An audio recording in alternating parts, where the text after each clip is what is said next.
Alright, today we will do Genshin. Error. When you're high up, everyone can hear your voice. I have a little bit time left to do the Linnea quest. Then maybe after we'll do Master Duel finally. The Alcyon chapter. Damn, 2 days. Oh, where is it? The fuck? Oh yeah, gotta. Story class.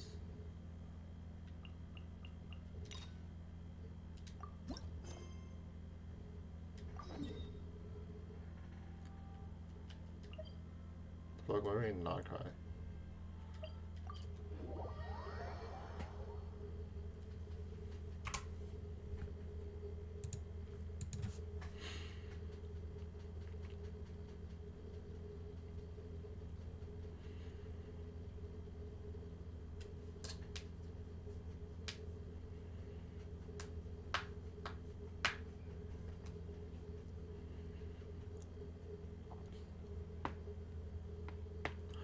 Then next week's probably Limbus Company.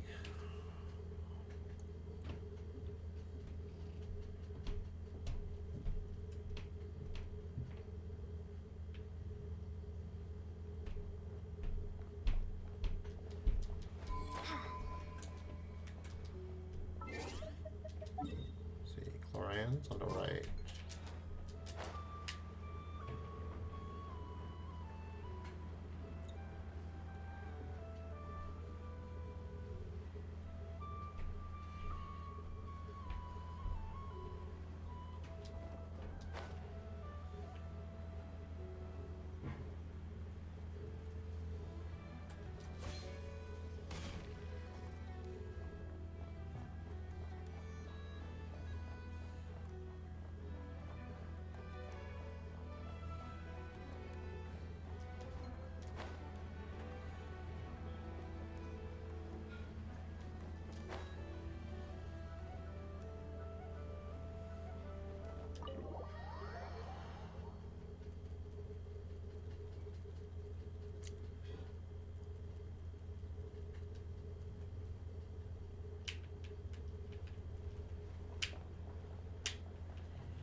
Lua, can't you just, sneak up behind those monsters with me and BAM!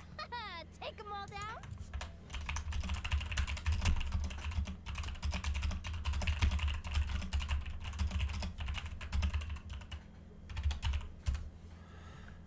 Of course, she forces everyone to play tabletop RPGs. I can act 3 times in a round, and there are only 4 monsters in total. I'll take 3 down. You just gotta handle the last one. I can draw the monster's attention from the front, but sneak attacks... I like the little portraits they get. That's cool. I like it. Well, there isn't much we can do. Itlua's a Lock Knight who chose the Goblet of Justice. Damn. Yeah, this is like the most I've seen like a Hoyo game do. Indeed. If Itlua were to strike from behind, he would be forced to become an Oathbreaker Knight. A significant penalty would apply to all actions going forward. Oof, that's not good. If we don't defeat all these monsters in one go, those explosives are going to blow us sky high. There's another way. I can use Raging Torrent to dash straight into the thick of it, then detonate the explosives. No, that won't do it all.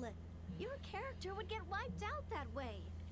We finally managed to gather the party and have such a lovely time together. It would be such a shame if you were the only one who got wiped out. But if we don't do this, the character that you've been playing for so long might get wiped out too, Miss Navia. Wouldn't that be worse? I only just started playing. Please don't.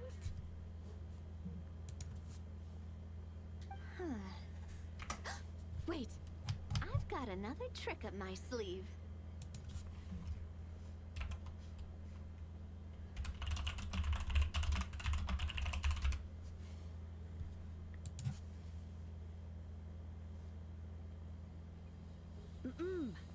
Navia, put that krumkake away.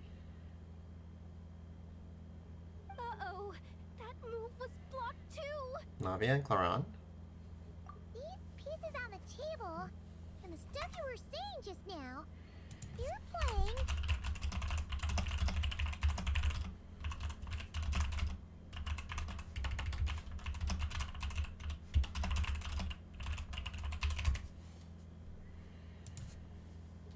A savior has arrived! Right on time! Quick, come join us! Oh, Clarand, this doesn't count as violating the rules, right? It doesn't, if she's willing to join us. But it would seem that the Traveler hasn't quite grasped the situation.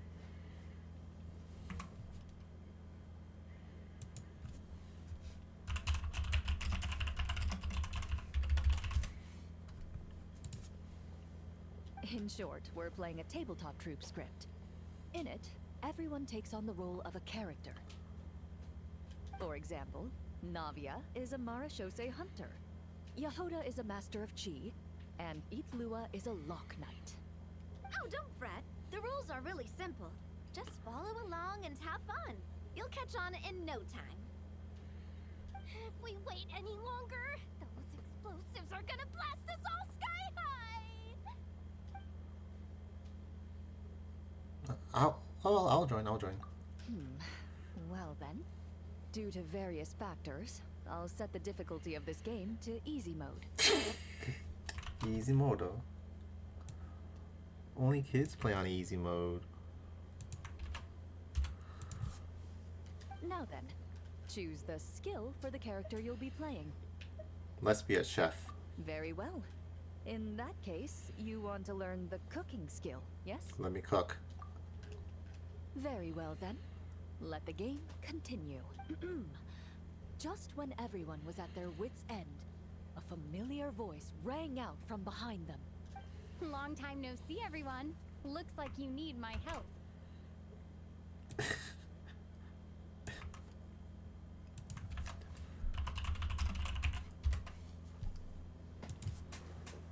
By the way, what are you doing here? Could it be that you heard our summons? That kind of makes her sound like a summoned spirit. Well, not that she doesn't fit the part. Typo. Ooh, it's been a while since I've noticed.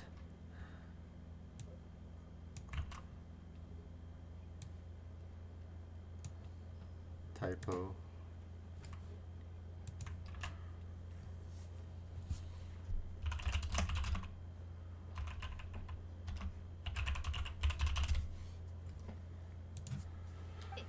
Indeed.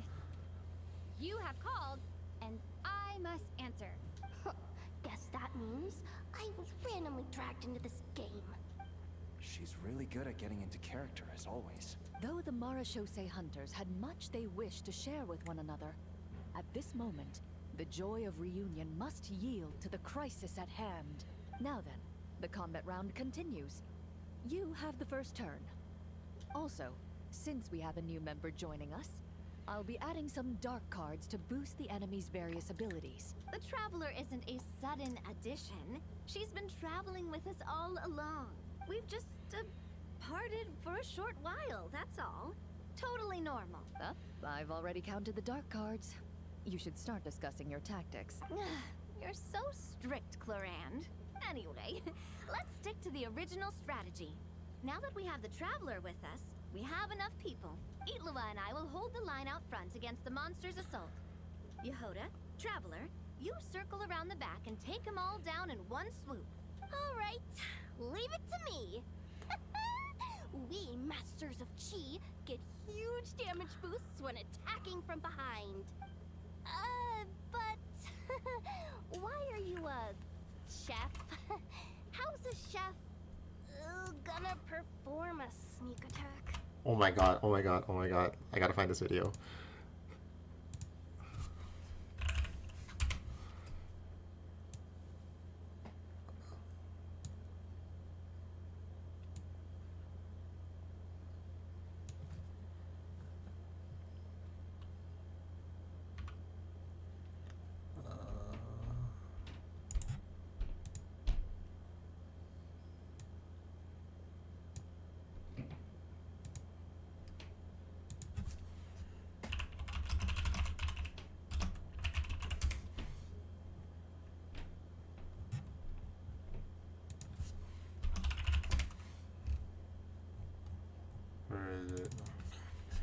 Aaron, but I know he made a parody of it.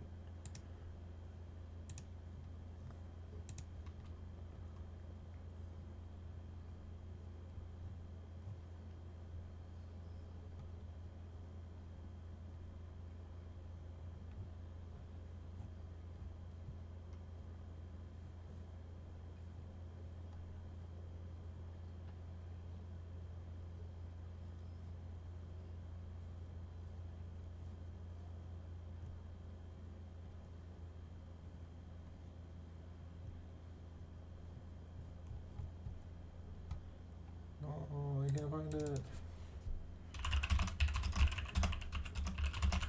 Oh, I'm the cook. That's good.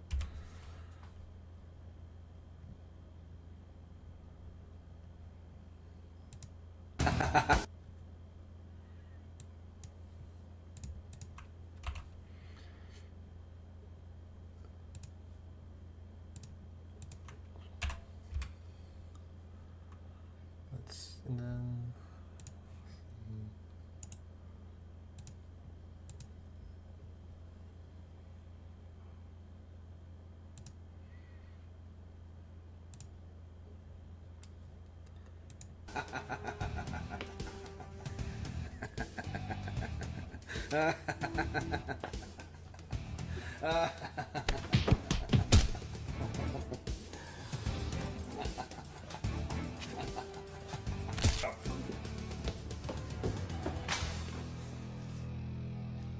Who are you? I'm the cook.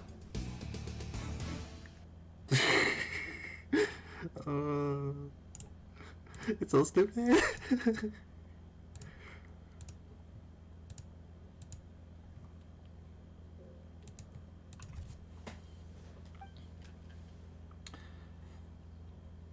I can use my frying pan for a charge. I can persuade opponents to surrender with food. Yes, if you can actually draw good cards.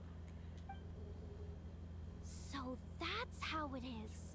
Oh, these tabletop troop games really are complicated. Oh, you gotta have a lot of imagination. Coming up with a strategy already, huh? Nice work, Traveler. But let me say one more thing. Itlua, don't go charging in alone this time. I understand. A Lock Knight's duty is to protect their companions and be their shield. Sorry, I always can't help myself. Oh, don't worry about it. I can act 3 times in a round, so I'll definitely keep up with you.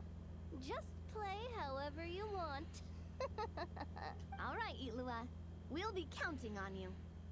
Then I shall use the skill attached to the Lock Knight's shield. Wrath of Righteousness! The Lock Knight raised their shield, chanting the Knight's creed out loud. The monsters were completely captivated by the radiance of justice, and the fearless knight standing within that light. Meanwhile, the 2 companions lying in wait behind the foe seized this opportunity, preparing to launch their attack. You take the first swing, I'll hit right after.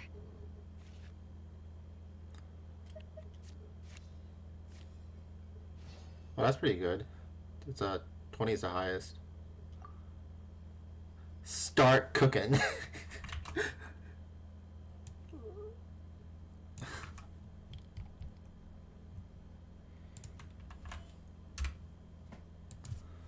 The Marashose hunter deftly took out some cooking utensils and began to quickly prepare an exquisite, delicious meal. Lured by the aroma, the enemies focused entirely on this beast in the making, completely overlooking the Marashose hunter and her companion. Nice! Okay, next I'll... Right! Gotta use swift as wind to close the distance, then use 4 element strike from behind. Ah, that hurts! Who bit my leg? Huh? Ashru? What are you doing here?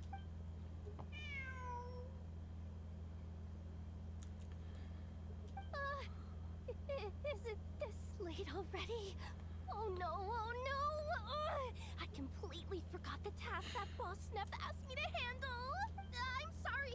I'm sorry. I can't play right now. Ashru! Wait for me! Hey, why are you running off so fast? Well, it seems we'll have to end our game here for today. Navia, put the monster sign back where it was. I saw that. By the way, Navia, Laurent, why did you come all the way here to play Tabletop Troop? Well, that's quite a long story. If we get the chance, we can sit down and discuss it in detail. Actually, didn't Itlua say he wanted to invite a colleague to play with us? Since this game's paused anyway, why don't we take this chance to go find him? The more people we have, the more fun we'll have. Mr. Flint's? He, yeah. I'm sure he'll play with us if we go look for him. Oh, that's perfect. Come on, let's go buy him some gifts first, and then pay him a visit in person. Traveler, we'll let you know once we're ready. When the time comes, you have to continue the adventure with us. If you call, I shall answer.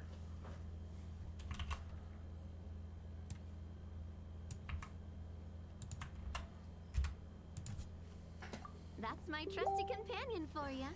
Now, let's go pay Mr. Flint's a visit. What kind of gift should we get him?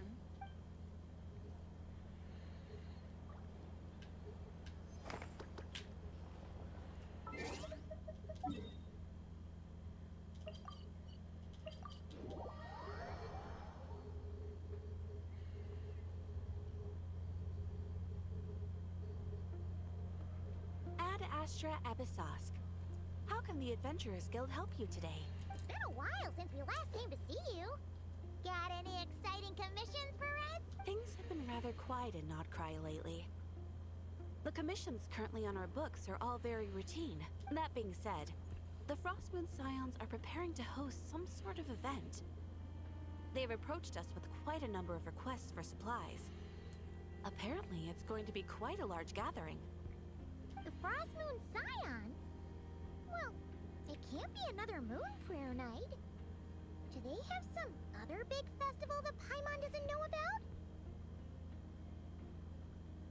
I heard it's a friendly sparring competition for animal friends. Something called the Spirit Envoy Championship. Animal friends? That's right. The Frostmoon Scions have always advocated coexistence with nature, encouraging their followers to build positive relationships with the beasts of the wild.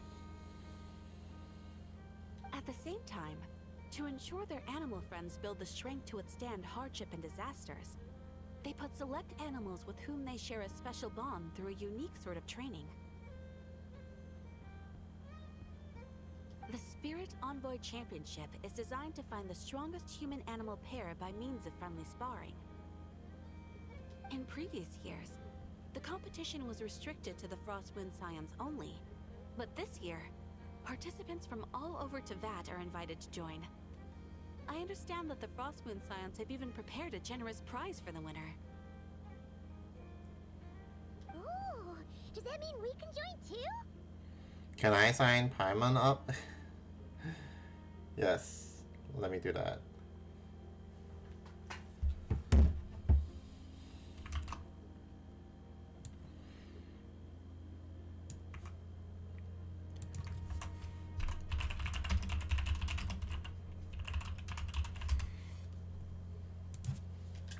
What? You want Paimon to fight? Yes!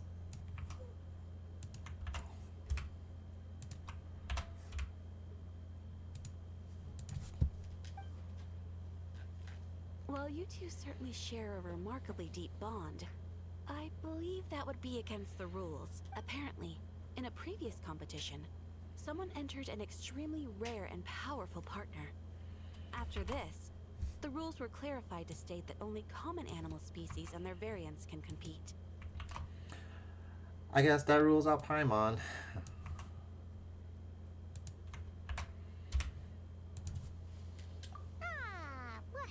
What a shame, huh? Paimon was totally looking forward to making a super cool entrance and then... Paimon is the winner! Sucks that the rules got in the way. show off her skills. Unlike, all those other times. Anyway, who else do we know who might want to take part? If you're unsure of what to do, why not ask one of our advisors for help? Advisors? Since when does the Adventurers Guild have advisors? The guild has always had a team of advisors on hand to assist our fledgling adventurers. Of course, few of them would be qualified to assist such world-renowned adventurers as yourselves. But as luck would have it, one of our top advisors has recently returned to Notcry from a trip away. Her expertise is varied and broad, and she often gives lectures at Speranza. If you have any questions, you could try asking her for help. She sounds impressive. But you're right, Catherine. It would take a lot to teach us something new. Let's go put this mystery adventure advisor to the test. Up toward Homecoming Wings. The Alcyon chapter.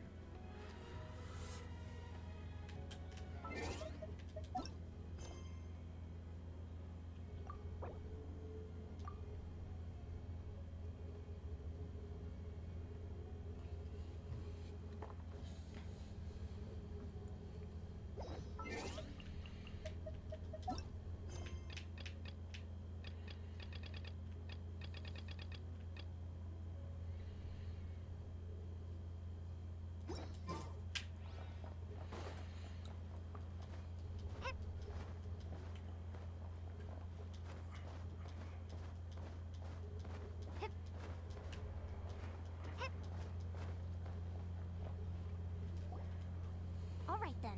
Next, let's go over some more tips for adventuring in Notcry.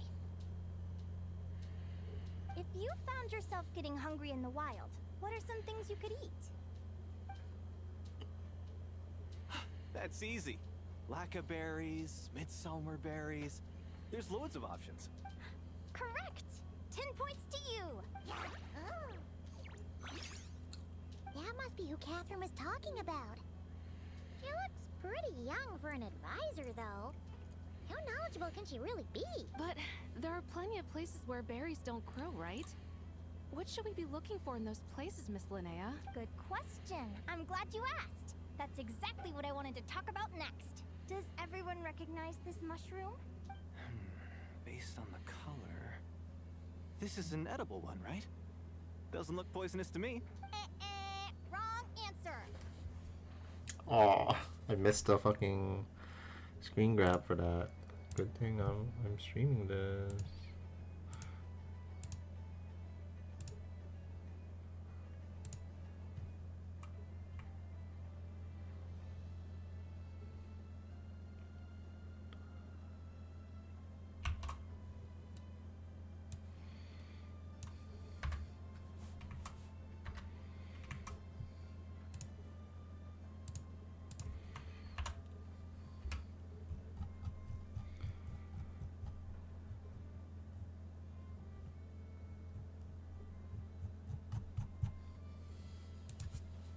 This here is a brown-capped mushroom. It looks harmless enough, but eating it will give you hallucinations. We've been through those. An unsuspecting adventurer once used a handful of these to make a pot of mushroom soup.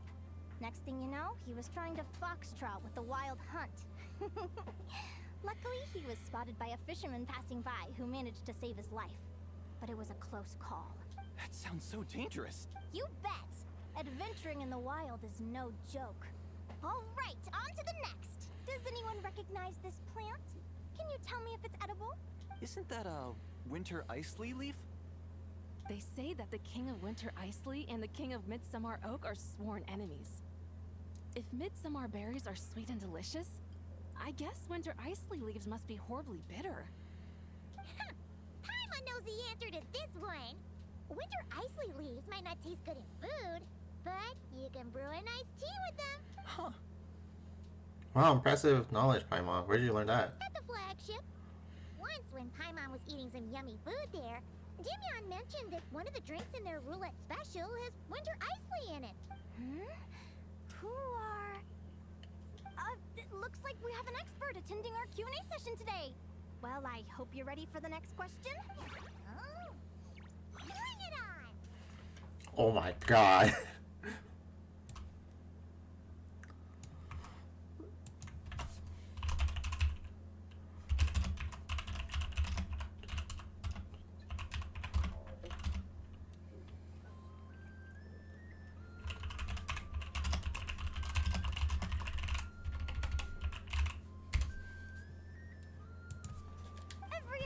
adventurer knows to pack a compass and a map before heading into the wilderness. But where would you go to buy these things? Listen up, everyone! The answer is... the Adventurers Guild! Oh, really? But I hear Mimas Brunner Books sells them too, and at a very low price.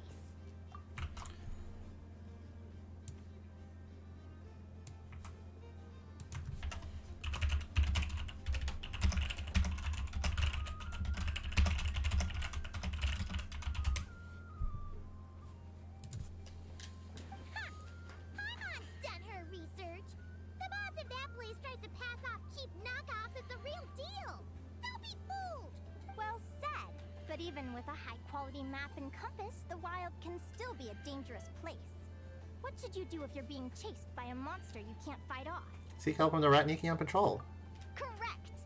Although the Ratniki's main duty is to deal with the wild hunt. You can always ask them for help if you run into serious trouble. Fuck, I missed screen grab again.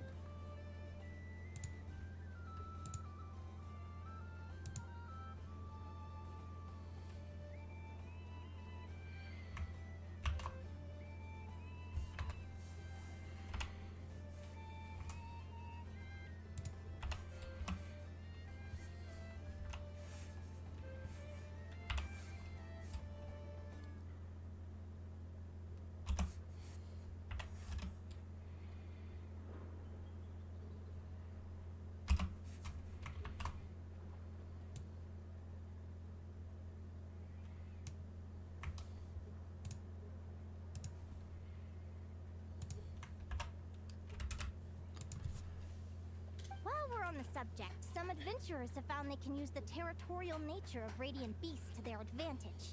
Lure a monster into their territory and they will fight each other instead of you. I wouldn't recommend doing this though, as you may instead find yourself fighting two enemies instead of one. Final question. This is an important one. Which place in Notcry is an absolute must-visit for travelers from abroad? Just one? Oh, that's a tough choice. There's the Frostmoon Enclave, Star Sand Shoal, Blue Amber Lake. They're all so pretty. Then there's the Voynich Guild, the flagship, and so many other shops worth visiting. In truth, there's no right answer to this question. But if you ask me, the place most worth visiting is right here, Speranza.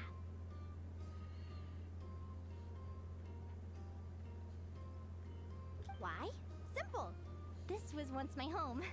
So this final question was more like a little bit of shameless self-promotion.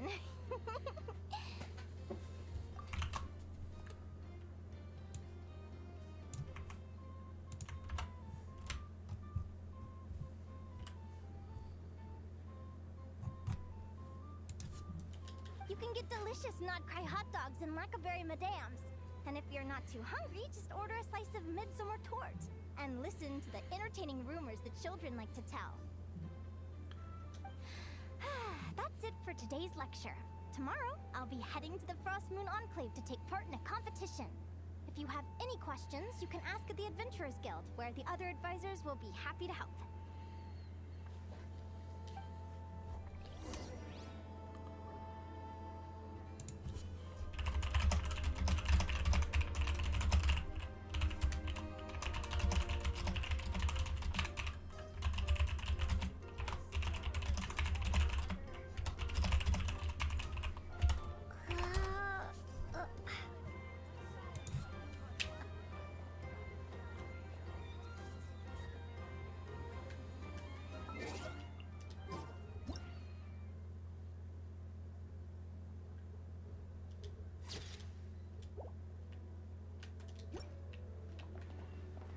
Move it, Lumi.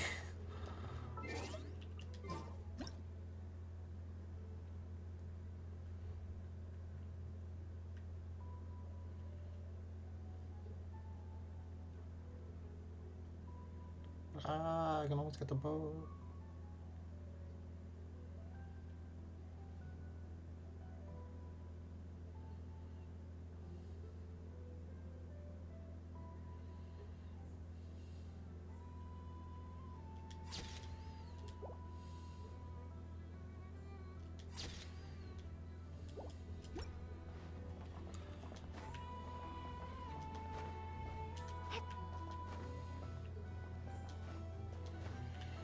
Why is she in like a weird spot for me to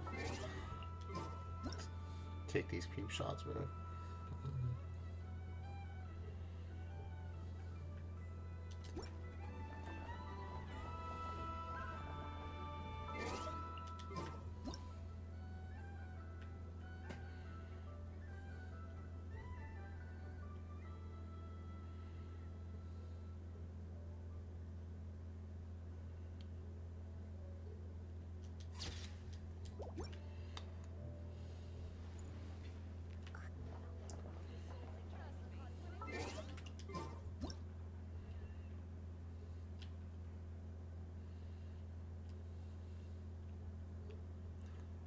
How do I just like take picture of her?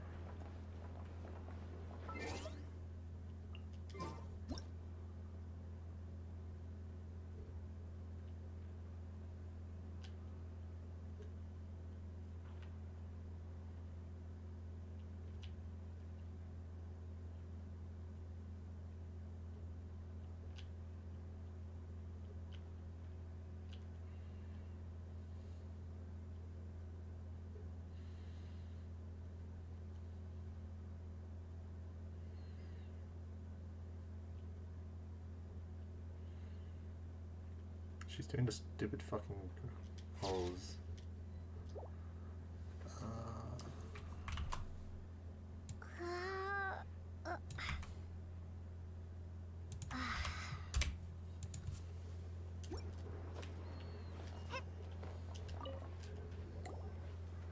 I haven't met many adventurers who can keep up with me. Consider me impressed. Can you keep up? Well, actually, can you keep up with me?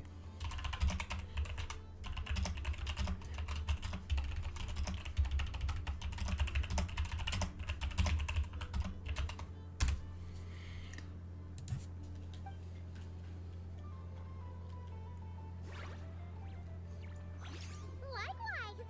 You really know your stuff. You're everything Paimon would expect from an Adventurers Guild advisor. Huh?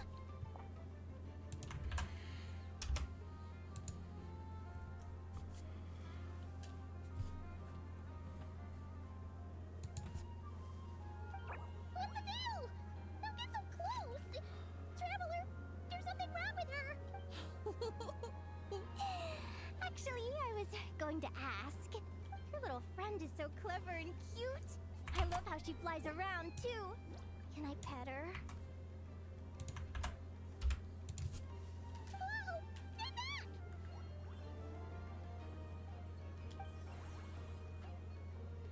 Don't be afraid. I'm not gonna hurt you.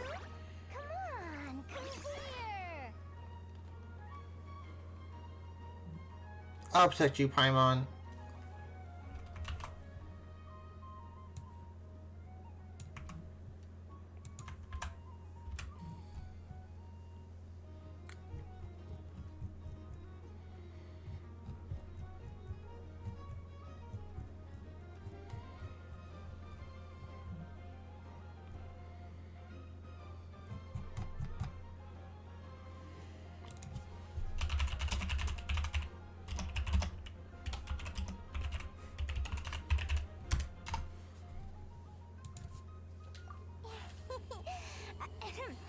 I'm sorry. I got a little bit carried away again. My name's Linnea. I'm an advisor working for the Adventurers Guild. And I promise you, I am not some sort of weirdo.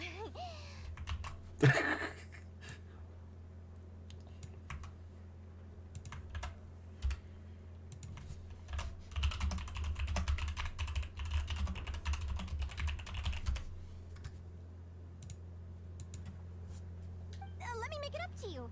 You want something to eat? Here, try some midsummer tort. It's delicious. Phew! You gave Paimon a fright. Paimon's never met someone so, how to put this, enthusiastic as you. I was fighting to keep a lid on my curiosity during class, but then I just lost control. Anyway, let's get this back on track. Could you tell me your story? How did you two meet?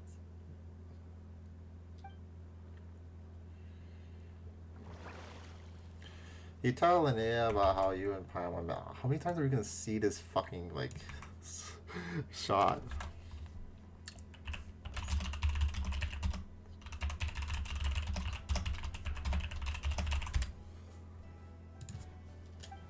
What?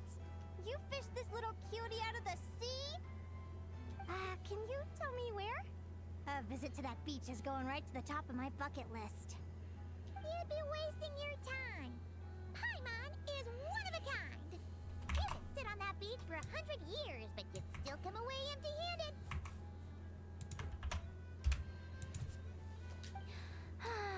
Is that right? What a pity.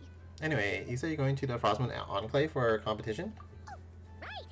Paimon almost forgot why we came here. We were thinking of taking part in the Spirit Envoy Championship ourselves. Catherine said you could give us some pointers. Let Paimon guess. Is that your partner there? Oh. Yep, her name is Lumi. She's my trusty assistant. I've never seen a creature like this. Hey there! Yahoo! Have you two ever ventured north of Notcry? Not yet. Wait, so you're saying Lumi comes from the northern tundra? Pretty much. There are 6 types of fae commonly found in the tundra. Lumi here is a Jack Frost. That's one of them.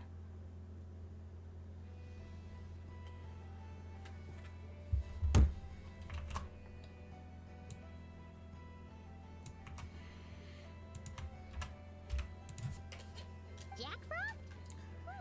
Interesting name choice. She doesn't exactly look very frosty.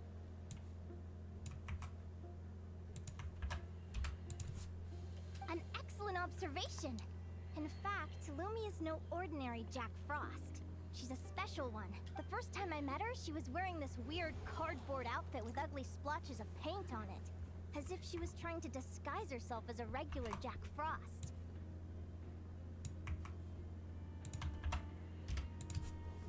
I stayed and watched her for a while, and I discovered that some other mean Jack Frosts were ganging up and bullying her because she looked different. They stole all the food she'd gathered and kicked her out of her sleeping spot. Lumi couldn't fight them. She had nowhere else to go, so she found an old cardboard box, painted it blue, and put it over her head, hoping to blend in with the group.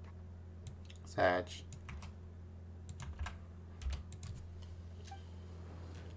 Whenever she was discovered, she'd get beaten up, and the rest of the time she lived in constant fear. Until one day, seeking shelter from the rain, she clung to me and wouldn't let go. We've been partners ever since. What a story! Oh, poor Lumi. Sounds like she's had a tough time. As for why Lumi is so different from other Jack Frosts, I'm still looking into that. I'm thinking it's either a mutation or an atavism. Or maybe some sort of curse? Hopefully I'll find the answer one day. But either way, we're best friends for life. Nothing can change the special bond between us. Nice underwear shot. Speaking of which, given how long it can take to build a strong bond with another creature, if you're serious about entering the competition, my advice is to pick an animal friend that you're already pretty close with. Otherwise, the odds are gonna be stacked against you. An animal friend I'm close with, huh? Actually, we're kind of spoiled for choice on this one. Who do you think would be the best fit? I need to consider this carefully. Little buddy!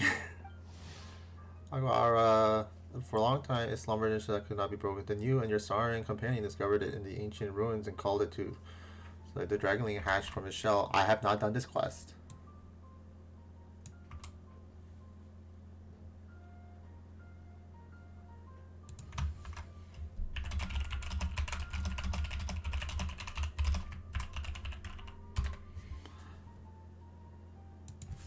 Genshin Aguara.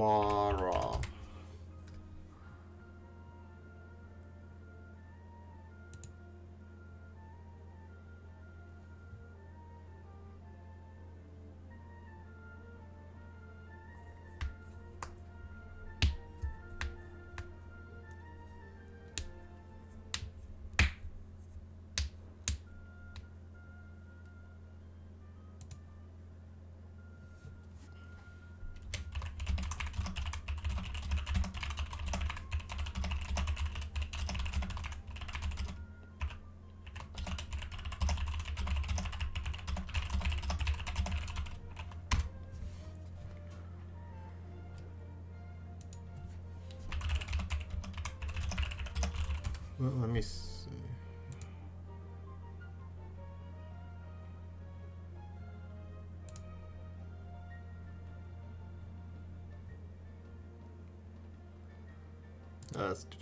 What was it now?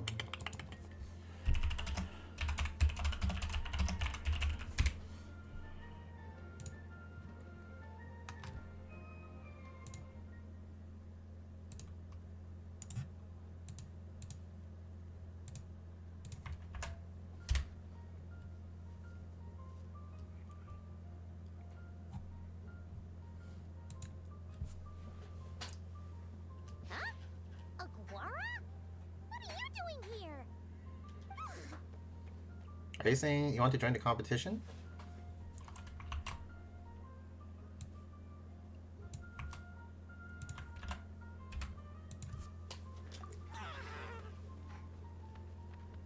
Oh, neat! A Notlanese Tapetlosaur! Oh, he's so small and cute! He seems to really like you guys. I'm sure he'll make a great partner. Alright, let's do our best. Aguara. I gotta do these like fucking quests. Oh,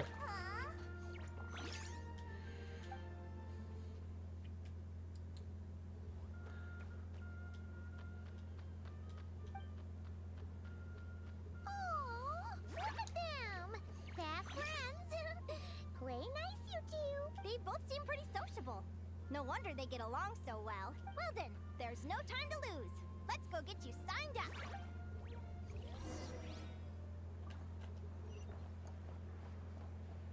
Oh my god, it's so fucking far.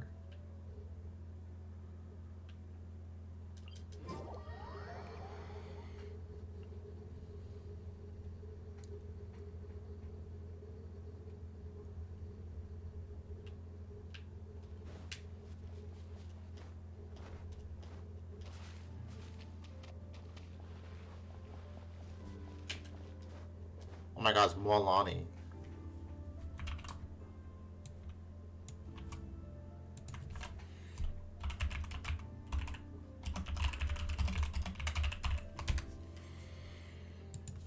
Fuck, I got this like fucking child.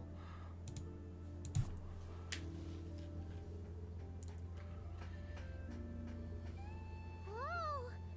Paimon wasn't expecting this many people. Traveler, Paimon! What a nice surprise! I didn't think I'd run into you here. Oh, and Professor Linnea is here too! Are you guys here for the competition as well? Yep. Feels like we haven't seen you in ages, Mualani. So, how do you know Linnea anyway?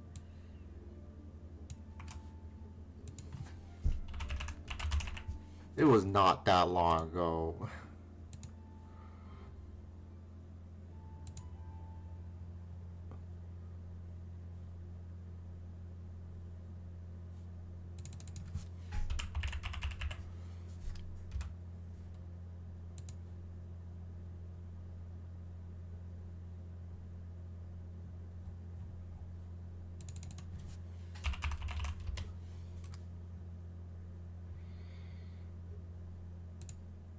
When was the Nilu Mualani event?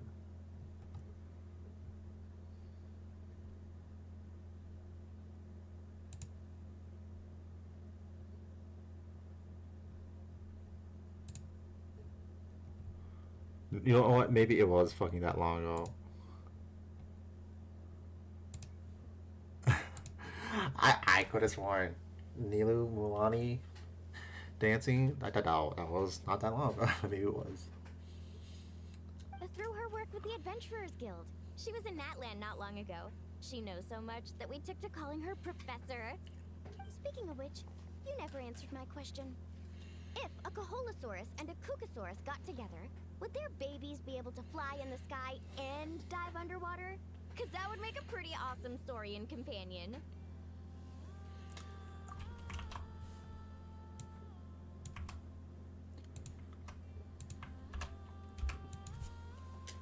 That's almost certainly impossible.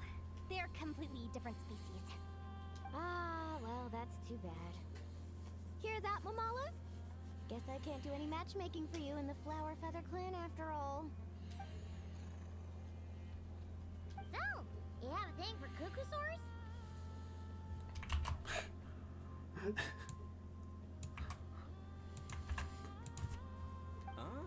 Oh, I was wondering what all the commotion was. Looks like this is where it's at. Ito, what the heck? Either Paimon's seeing things or you're not here for the competition too, are you? Why else would I be here? Cost me an arm and a leg to get a boat all the way to this Crod Nye place. It's not Cry. Hey there, I'm Ualani. Are you a friend of the Traveler and Paimon Stew? Hey guys. I sure am. Nice to meet ya. The name's Arataki Beetle Gladiator Ito, head honcho of the world-famous Arataki gang of Inazuma.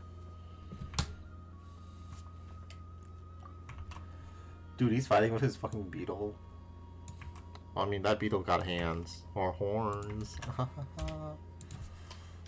That's quite a mouthful. Wait, did he say Arataki gang? Why does that sound so familiar?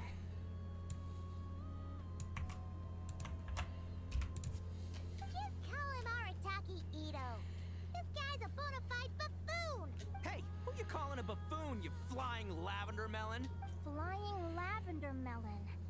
Wait, so you're some sort of mutated lavender melon?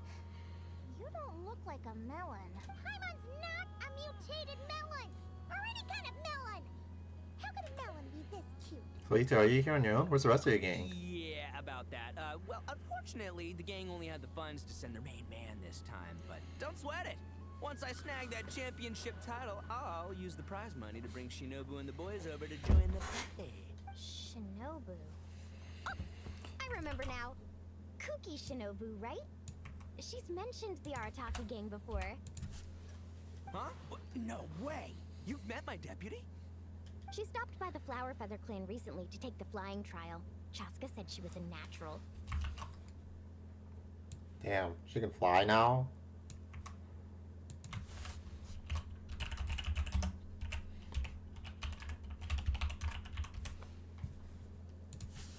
Hold on. If she's that good and she's only the deputy, you must be way stronger than I imagined.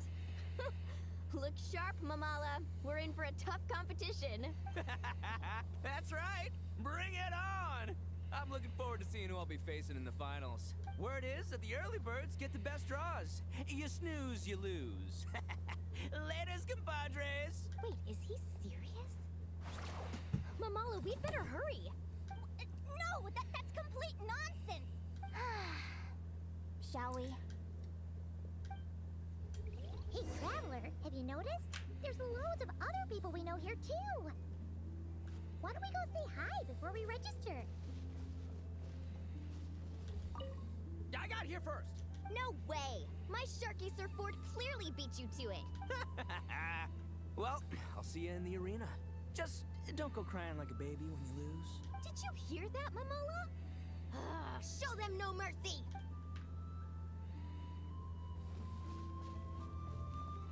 Read Miller the 13th. Yehoda! Here for the competition? Yehoda? Ahem. I'll have you know it's Champion Yehoda. This is our hook.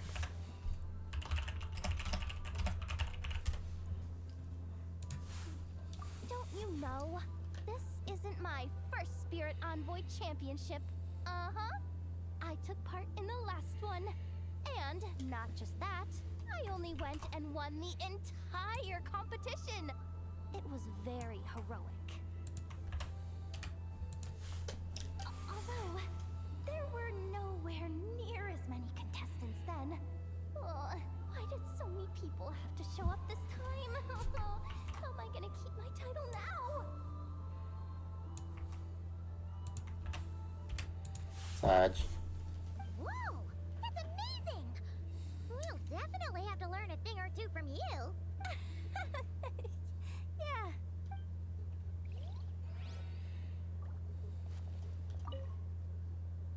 Yehoda? Yehoda? Ahem. Oh, don't you know? This isn't my first Spirit Envoy although, there were nowhere near as many. Whoa!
This is the biggest turnout we've ever had by far. We need to be extra vigilant to maintain order in the arenas.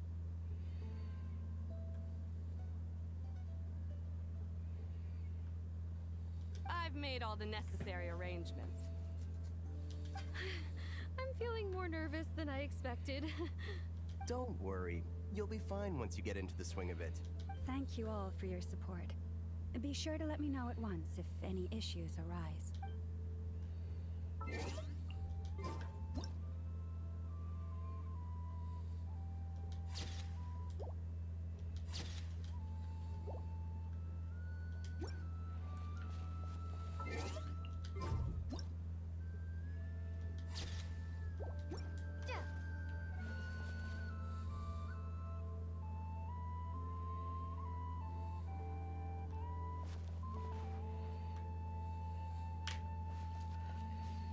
Is there anyone else I know?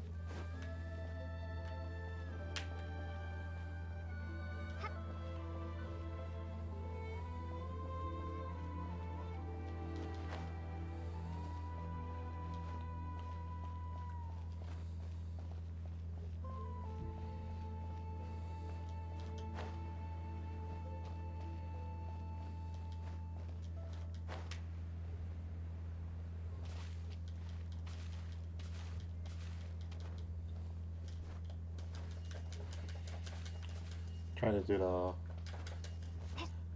the fucking dragons, right?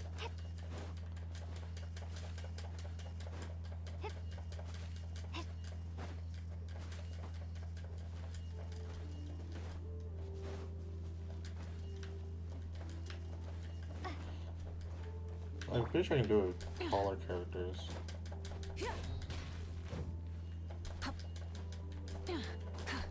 It's so fucking hard to do the input.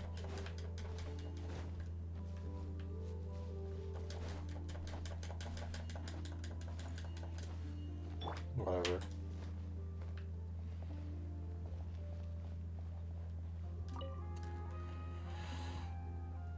Thank you all for signing up for the Spirit Envoy Championship. Due to the high number of participants, a preliminary qualifying round will be held to determine which 16 contestants will progress to the competition itself. Prior to the semifinals, all matchups will be determined by drawing lots. Please also note that there are 2 arenas, which will be randomly assigned after the draw. Do you have any questions? Where do we go to draw lots? Right here. After registration closes tomorrow, make your way here to draw lots for the qualifiers. I wish you all the best of luck in the competition. Thank you, then we'll come back tomorrow. Lumi, Agora, how you doing? Nervous?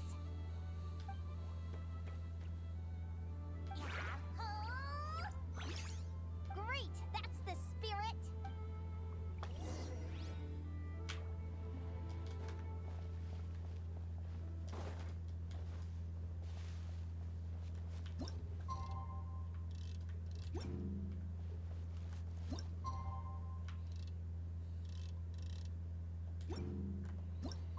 Oh, it automatically does it for me.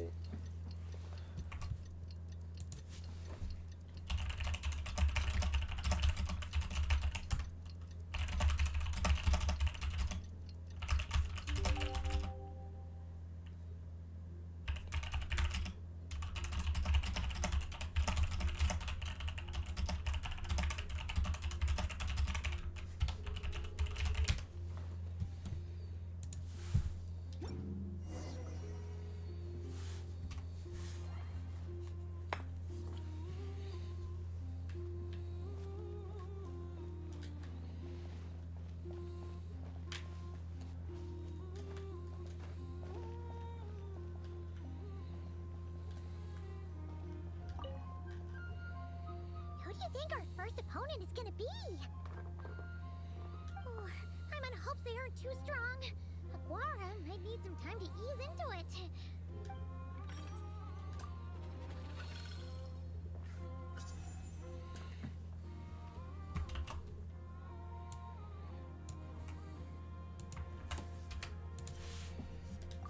Oh, the results of the draw are out.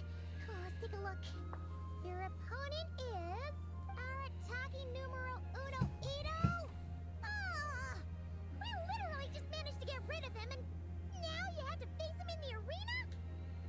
Looks like we won't be facing him in the finals then. Well, either way, it never pays to underestimate your opponent, okay? This is your first match, so be sure to make it count. Ah, I see you've been assigned to Arena 1. I'm in Arena 2. Guess I'll see you after the match. Good luck! Don't fall at the first hurdle now. We won't. Good luck to you and Lumi, too.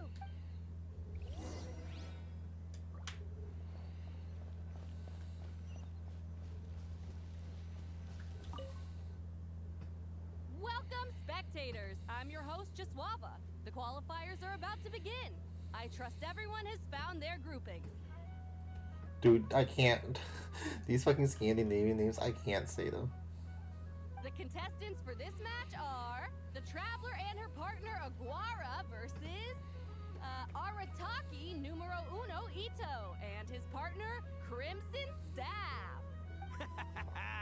Well, this has come sooner than expected. I was hoping to face you further into the competition. Go Crimson Staff! You can do it, Aguara! You show that beetle who's boss!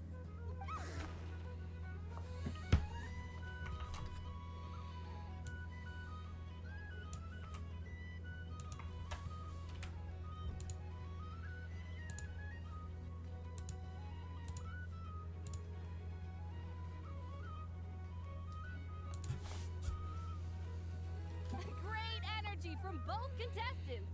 Now, without further ado, let the match commence.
Fucking Pokemon.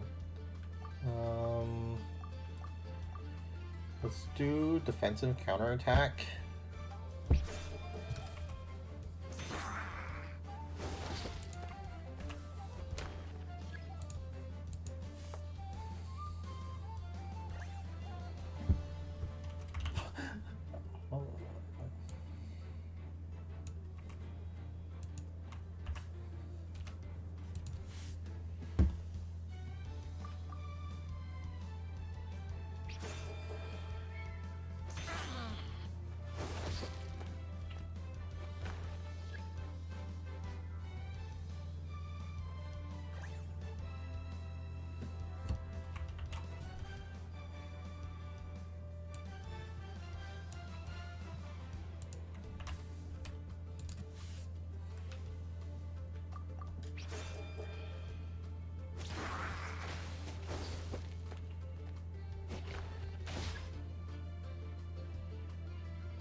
What's the weapon triangle?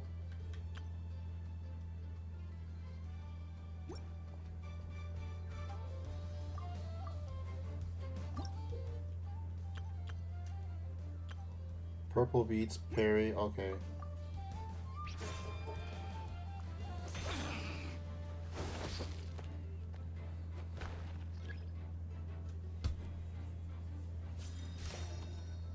What do you mean that you have an ultimate?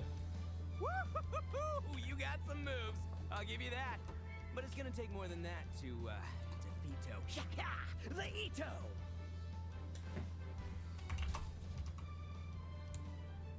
This is like modern Pokemon where they fucking shout this shit out. It's time to unleash our show-stopping killer combo move. Ushi, Crimson Staff! Yeah, Crimson Staff. Look, I wanted to kit you out with mecha armor, but you need to bulk up first. That's why we gotta take on these tough opponents, to get you strong! Ushi, you and me have crushed countless foes in our time. Now, with the three of us together, ain't no one gonna stand in our way! Finish them!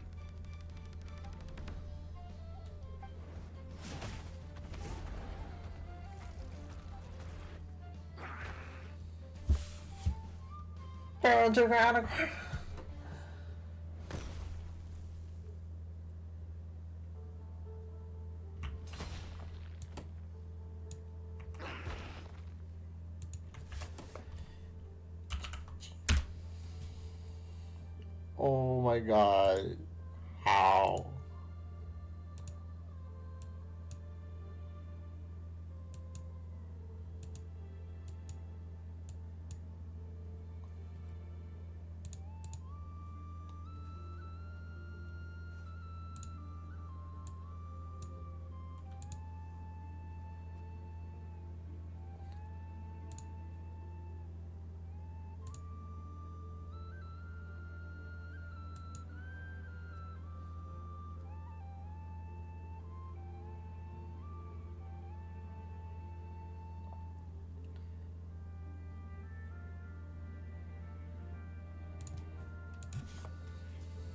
Stop the match.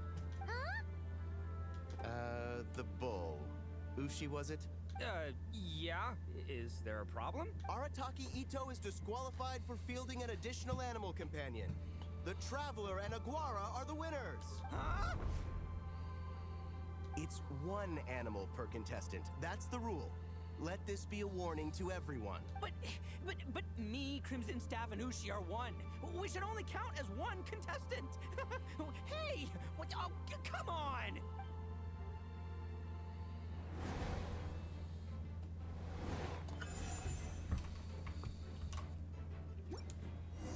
Sheesh, that was a close call. But you made it through the qualifiers. Paimon wonders how Linnea's doing. Let's head over and take a look. Actually, we should probably console Ito first. Paimon feels a teensy bit sorry for him.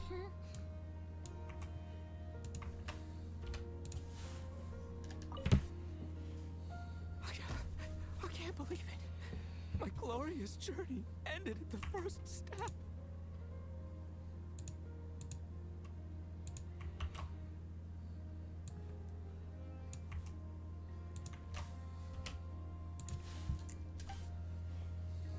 It's your own fault for not reading the rules.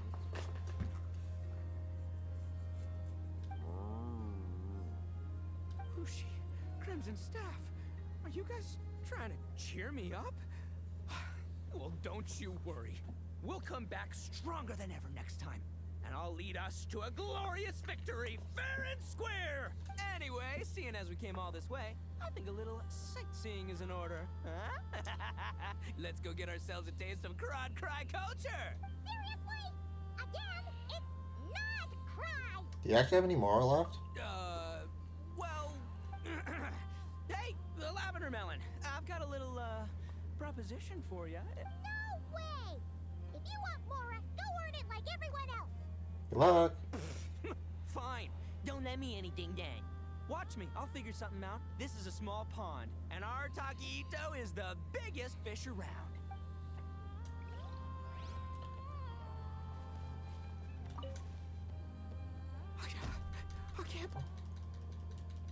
It's your own fault for not reading.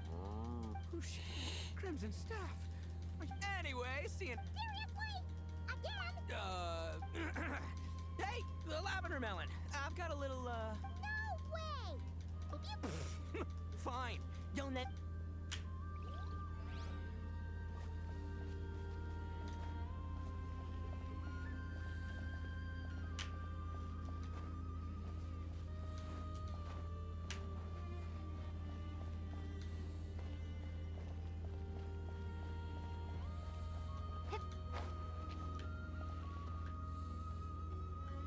Front row seats.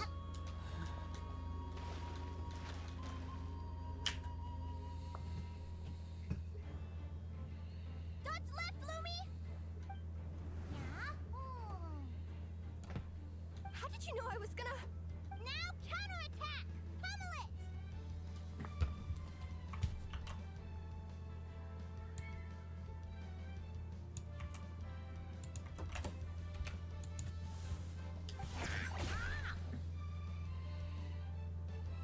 Looking good! Let's do this!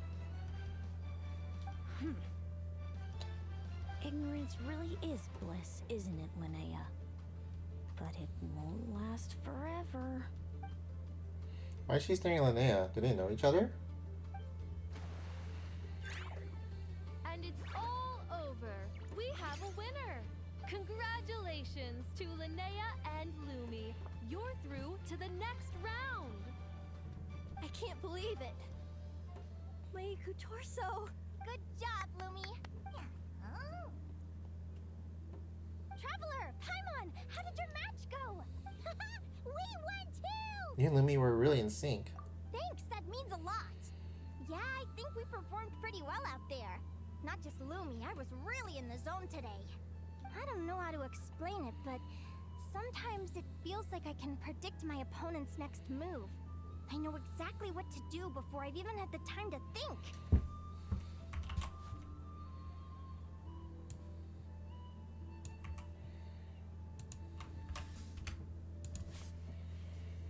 It's almost like I enter a different state of mind.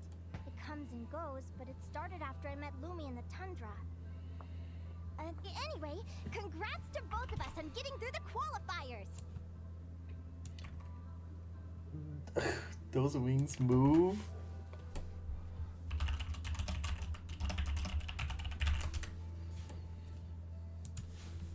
Come on, let's head to Speranza! My treat! Hooray!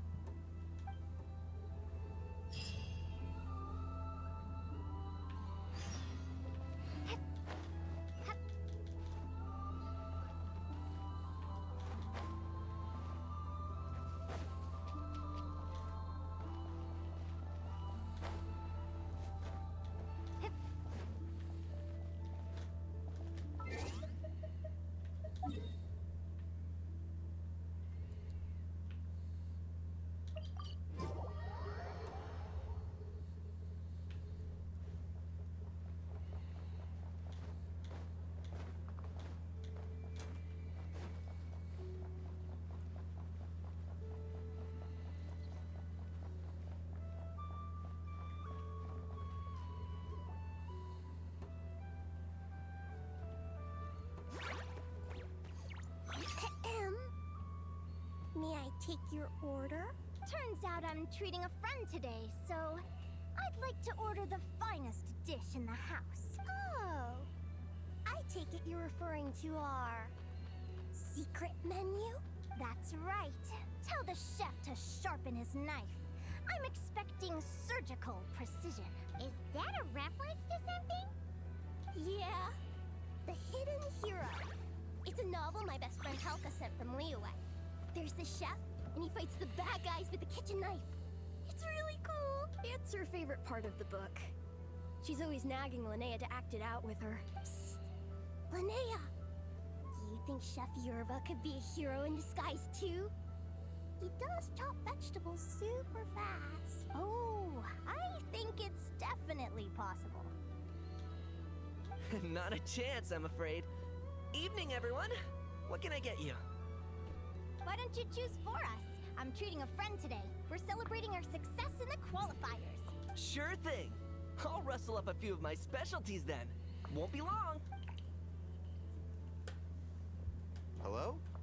I'm ready to order. Be right there. I gotta go. Let's play again soon, Linnea.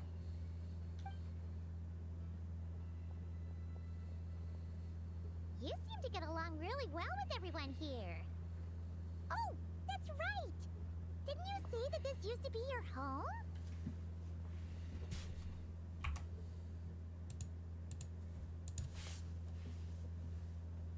Yes. After my parents departed, I came to live here with my friends in the conch gang. Oh my god.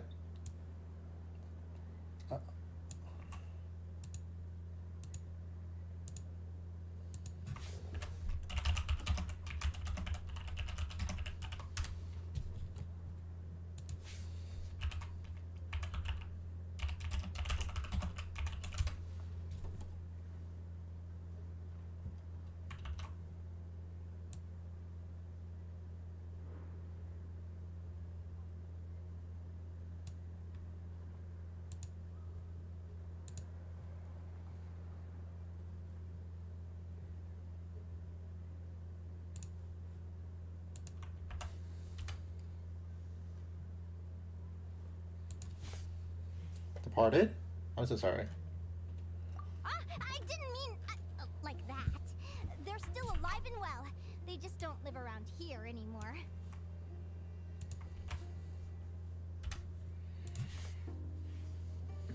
Come to think of it, I haven't told you my story yet. I guess you'll have noticed the wings on my head by now. They're proof that I'm not human.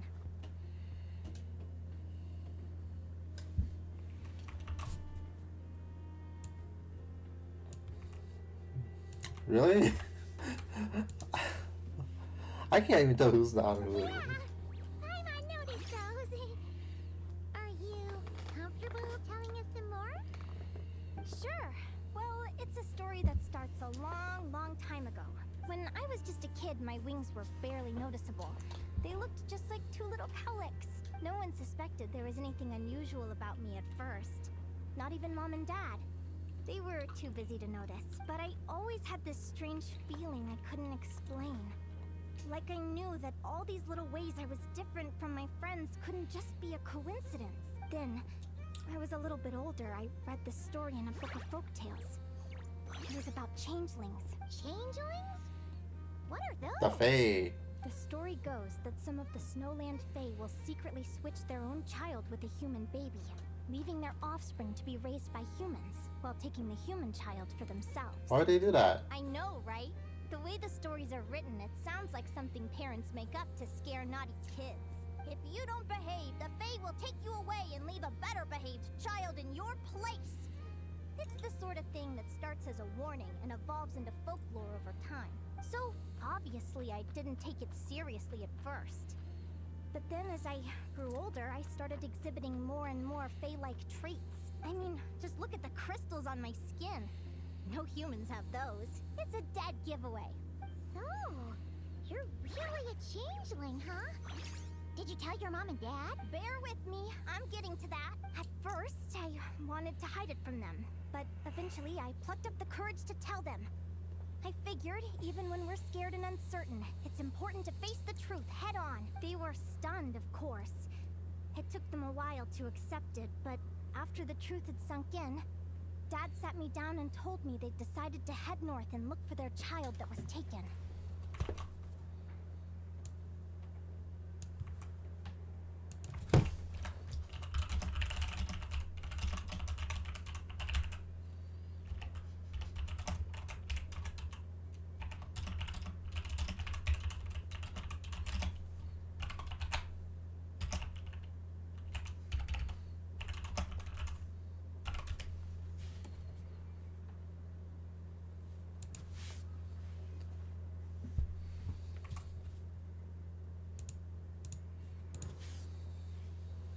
Really good people, though. Not only did they raise me for all those years, but they left me some money in case of emergencies. I don't know, that's sort of fucked up.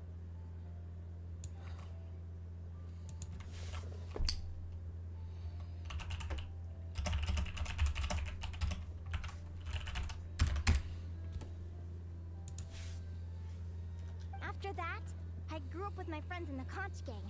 All of these kids are from broken homes, but everyone supports each other, and they still live life to the fullest.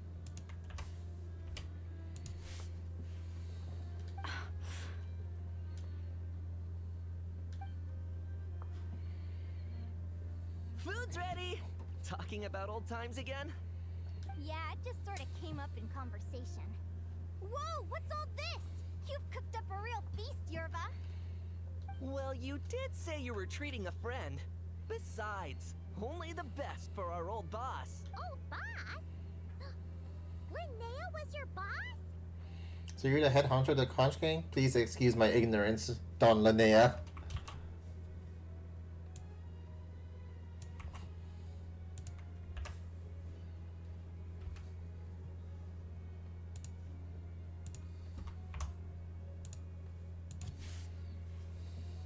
Hey, what kind of a reaction is that? Linnea's been a fountain of knowledge ever since she was a kid. She always speaks with such authority. Everyone admired her so much that we picked her to be our boss. But the Conch Gang's only for children. Once you grow up, you have to leave, so now she's the old boss.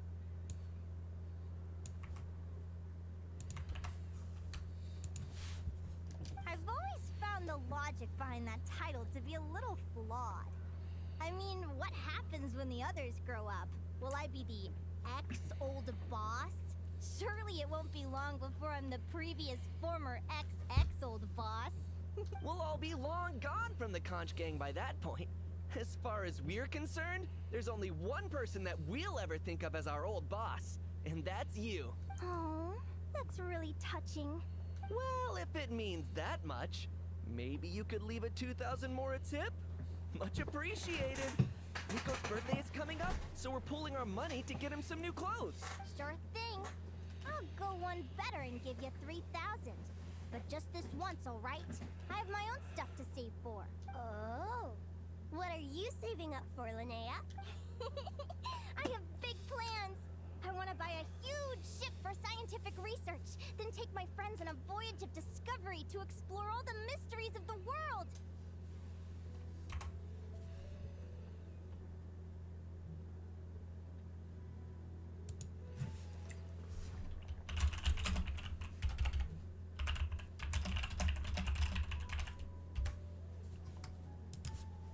I want to sail to all the other nations, hear the heartbeat of the jungle, the whispers of the wind, the echoes of the mountains. And one day, when I'm too old for all that, I'll combine everything I've learned into a great illustrated atlas of nature.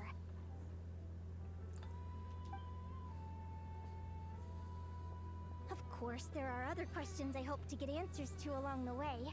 Like, what exactly Lumi is and where my birth parents are. Have you tried to find them before? Well, when I was much younger, I used to hear these strange lullabies as I was drifting off to sleep. Go, child of the Fae.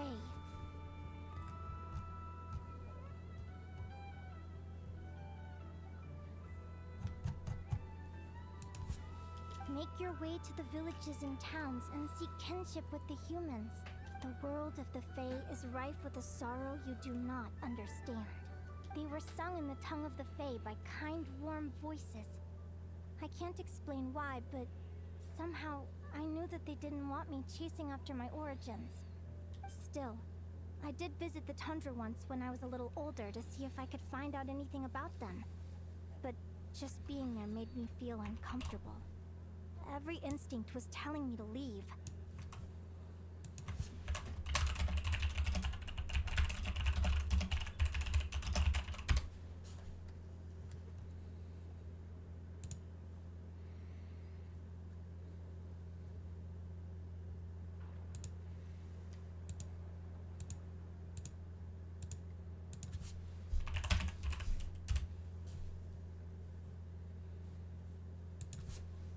It's odd.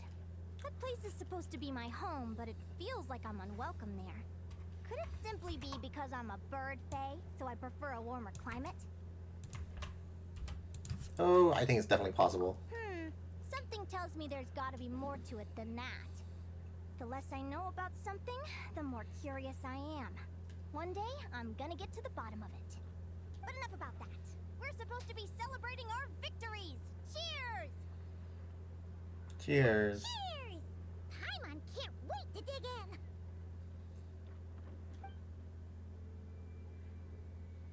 I'm stuffed. How about you guys? Yep. Paimon's fit to burst. Let's see. It's a little early to hit the hay. How about we get Aguara and Lumi to try a little sparring practice? The opponents are only gonna get tougher from here. Yahoo!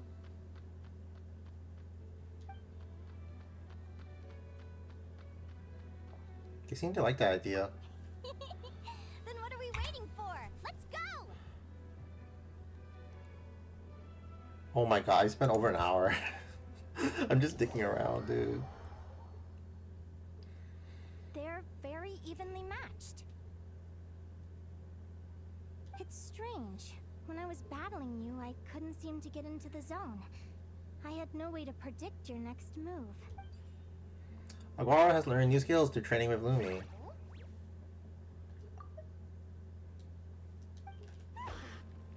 Hey, I'm curious. Why does Aguara have a ribbon tied around his tail? And how did you two meet, anyway?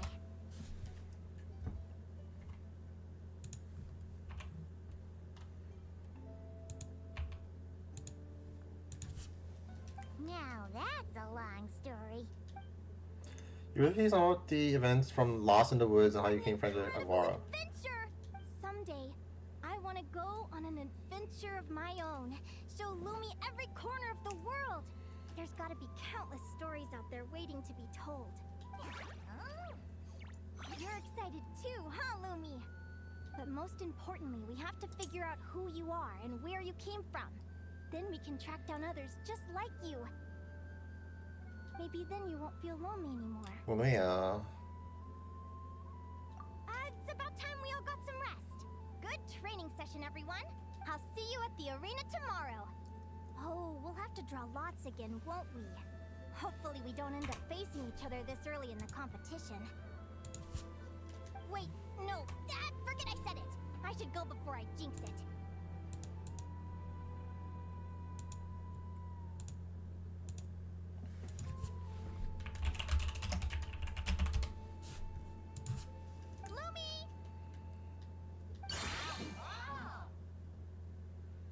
See you tomorrow. Thanks for dinner. You're welcome. Bye. Phew. Let's head back to the flagship and get some sleep. Paimon's eyes are starting to droop.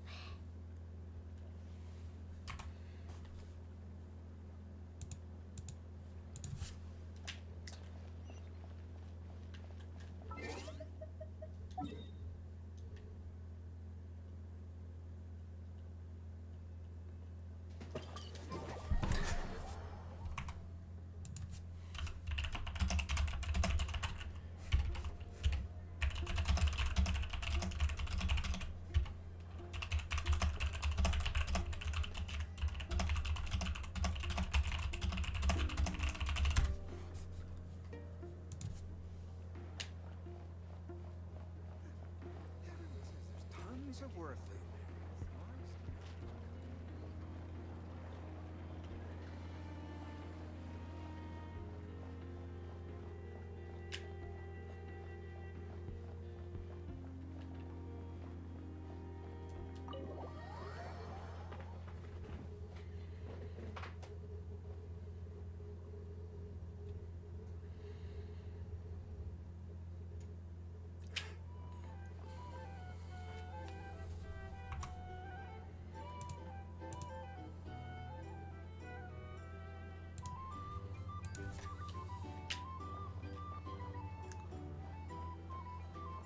The fuck? Waiter! Come here and taste this wild berry trail! Then look me in the eye and tell me it's fit for human consumption! It's much too sour and has a bitter aftertaste. I want my money back. Please don't shout. I assure you, the berries we use are of the highest quality. Bitter is out of the question. I think you've had too much to drink. Time to settle up and leave. Too much to drink? I'm perfectly sober, thank you. Now you better give me this meal on the house. Otherwise... Otherwise... what? Huh? Who the heck are you? Oh, I'll tell you who the heck I am. The name's Arataki. Thanks for waiting, mucho apreciado. Ito! Oh, an Oni! It's an Oni! Nice work, Ito. Keep this up and we might just have to double your bonus at the end of the month. Don't you worry about a thing. As long as Ito's around, consider this establishment protected.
Now that I think about it, every time I saw Sandrone, the notebook she had with her was never exactly the same, probably because she was someone who loved taking notes and often had new ideas.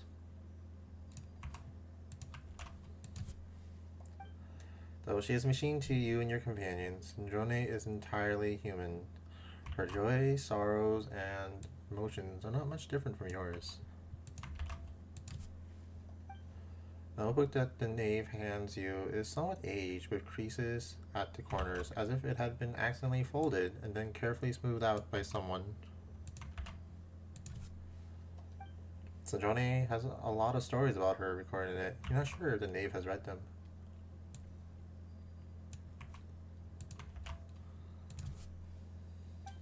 But judging from the expression on her face when she gave you the notebook, she seems to know Sandrone very well, even without it, and is even responsible for carrying out her last wishes.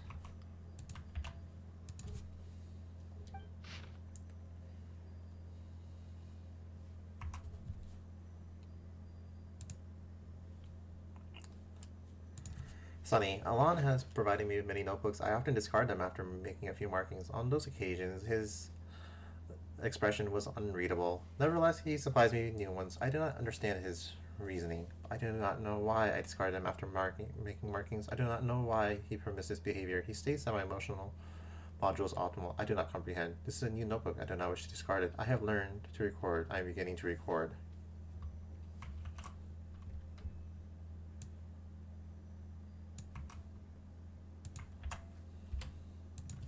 I have learned more, and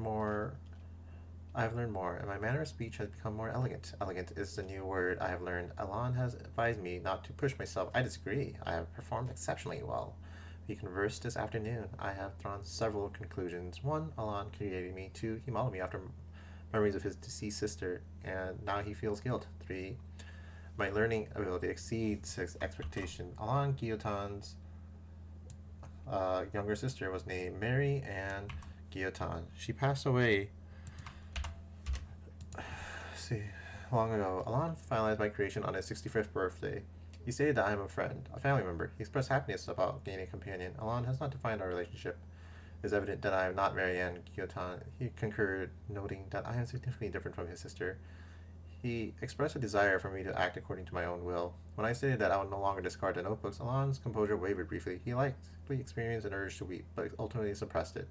Alon said I could choose a birthday if I wished. I will consider this proposal seriously. He mentioned that most people cannot choose their birthday, but I can. I am free. Alon's physical condition continues to deteriorate. Doctors have visited frequently. Each time he closes the door, I am excluded from the process. I sense something unfamiliar. Later, Alon identified the sensation as anger and sadness. He expressed satisfaction that I was starting to recognize them. However, he noted that I do not yet understand guilt. He explained that the social mechanisms behind this emotion are too complex for most animals or machines to acquire easily. I have concluded that understanding guilt is not a necessary function for me. Alon inquired about my desires. My response was, I want you to be healthy. Also, Alon presented a new invention to me. He has named it Polonia. I cannot classify Polonia as family, kin, or friend. Its architecture lacks an emotion module comparable to mine.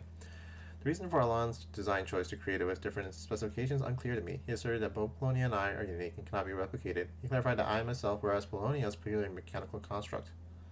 Sorted through the warehouse and cleaned the room. Debugged Polonia's basic functions.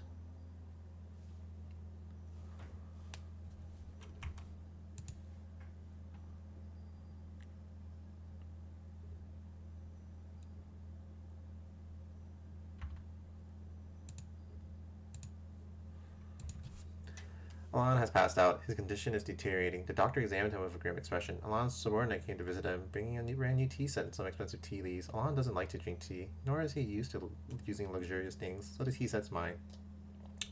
All my potted plants are thriving. This is simple, and it seems almost too straightforward to claim any credit for myself. When conditions are right, they simply grow on their own, independent of any gardener. I see a parallel in myself. I, too, don't rely on anything to grow. Today, I helped Alon with Polonia's final tests. He's been unable to walk, so I transported him there in his wheelchair. Alon displayed little emotion. Despite Polonia's stable performance, he wasn't satisfied. He explained that Polonia is, in essence, merely an algorithm designed to calculate the unknown. As for what the unknown is, he himself is uncertain. The scope of the unknown is vast, too vast to quantify. I find it difficult to process that even if he lacks an answer. And that this realization causes him sorrow. I don't understand. Alon asked, how shall we view the fate of the world? Use the detector, I responded. Alon has entrusted me with his old notebooks. It brings me genuine joy, and I find great value in the knowledge he imparted. Lately, I've been contemplating the fate of this world. I quickly concluded that it is an inquiry without an answer. If people cannot even grasp their own destinies, how can they presume to meddle with the world's? A truly foolish notion. Alon remarked that there are quite a few fools who hold such ideas. I laughed and gave him a disbelieving look. Then he began to laugh as well, though I cannot comprehend what he finds amusing. I bought new bed sheets, pillowcases, and curtains. My room is now refreshingly tidy. I must say, that was a clever decision. I've been too modest in my recent records. I'm not just smart, I'm brilliant. I'm a quick learner. Even Alon agrees. Alon's body won't hold up on much longer. He sat by the fireplace and told me some stories. He created me in the beginning to honor the memory of the years he spent with his sister. He hadn't even decided what to do with me when he first brought me into being. Later, he hoped I could travel on his behalf to see the world and broaden my own horizons. One problem. Alana and I are now colleagues, both tied down by long-term professional commitments. It seems true freedom to travel is for those unburdened by work. As he put it, that dream lies in ruins now. A complete and utter failure. He mentioned that he once had another wish, but abandoned it long ago. I pressed him for details, and he admitted with some awkwardness that he once dreamed of saving the world when he was young. I asked if this was a wish I needed to inherit. He was taken aback and firmly told me no. He said I can do anything I like, and that he has no expectations of me. Alon asked if there was anything I wanted to do. Well, I haven't found that yet.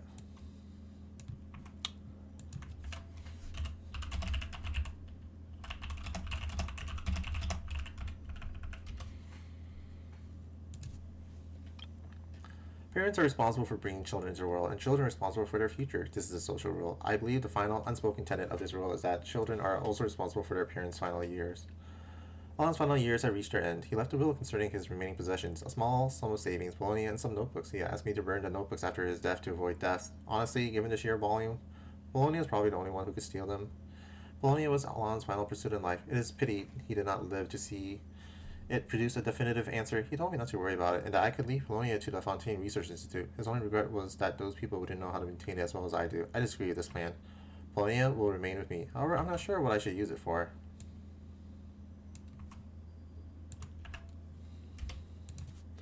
Today was Alon's funeral. Heavy rain fell through out the ceremony, as if someone was crying in the sky. Annoying. Holding an umbrella in the rain is so inconvenient. Alon was laid to rest, and everything proceeded smoothly. I was the one who stepped forward to bid him farewell, while Polonius stayed behind to look after the house. The weather didn't clear up until midnight. I sat by the grave for a while, keeping Alon company.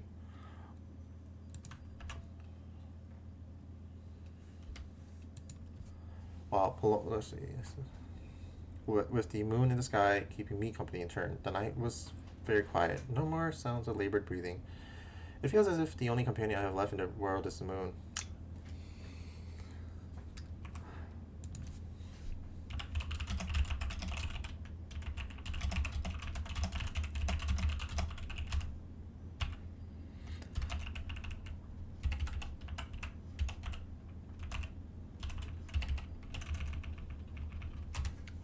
Let's call Nina. I'm leaving now. Farewell. Updated log. Upgraded Polonia's tea brewing functions, meal delivery functions, book search functions corrected, malfunction where Polonia could not hang laundry. To the outside, I'll claim that Polonia is my attendant. That should turn some curious stares away. I have to protect it. It's Alon's secret and his wish.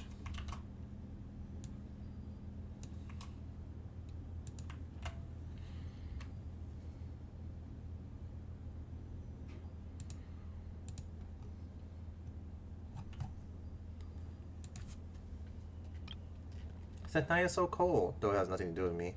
I found a new job, and the pay is pretty good. My boss is a woman with an icy demeanor. I do mean icy. As for my colleagues, they're a real mixed bag. It's already getting on my nerves. What's the point of sunny day in Snechnaya?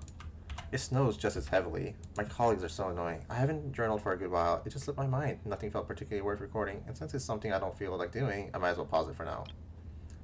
A new text appears after a few blank pages. Columbine is so annoying. Arlecchino is so annoying. What on earth was Dottore thinking? I simply cannot agree with his approach. It's been weeks with the new project launch, and it's still stuck in the approval process. What is Pantalone's problem with the financial approvals? Why is he so ridiculously stringent? It's not like it's his personal money. It all belongs to the Fatui. Dottore's project was approved 10 times faster than mine. He and Pantalone should do me a favor and disappear from my sight. A meeting with Her Majesty the Tsaritsa. Duration 2 hours, 15 minutes.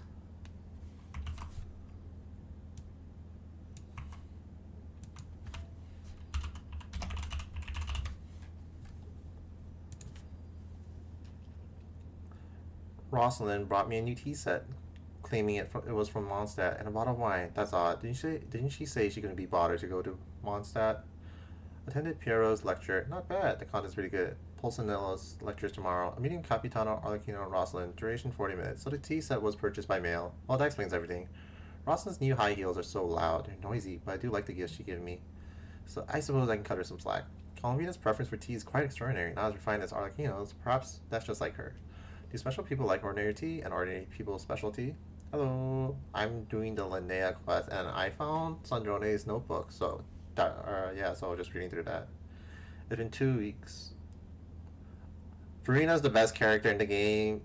You will be able to play very comfortably if you have her. You can just walk. She can walk on water. She heals. She's really good support. No, Barbara, Sucrose, or Candace. In that case, I think if you're good at playing the game, Sucrose is the best, but I like Noelle. She's very comfy and easy to use.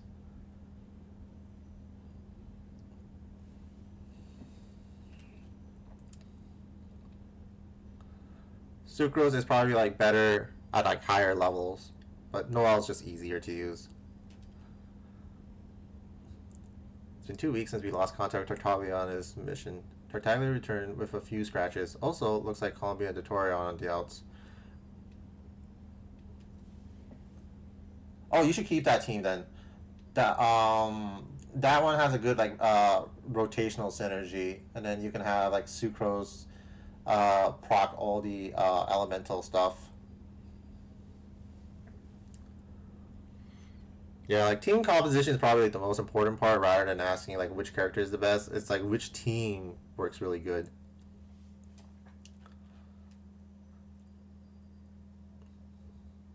Tartaglia returned with a few scratches. Also looks like Columbina and Dottore are on the outs. I didn't ask further. It was only a matter of time anyway.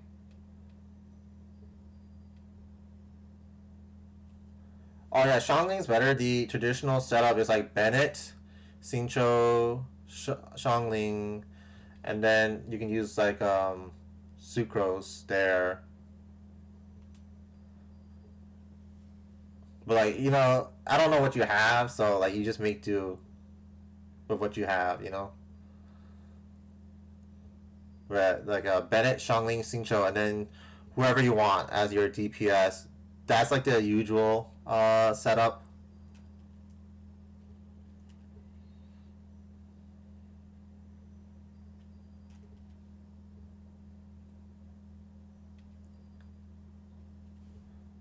I mean, yeah, but again, like it depends. I don't know like what you have, and it all depends on like what you're playing against and stuff.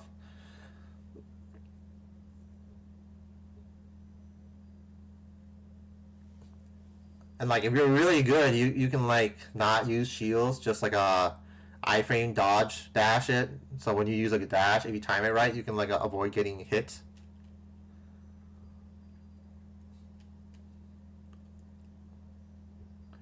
Arlecchino and Columbina came over for tea and picked Rosalind up on the way. It was a good day. I should have keep some cookies on hand for next time. Rosalind is dead.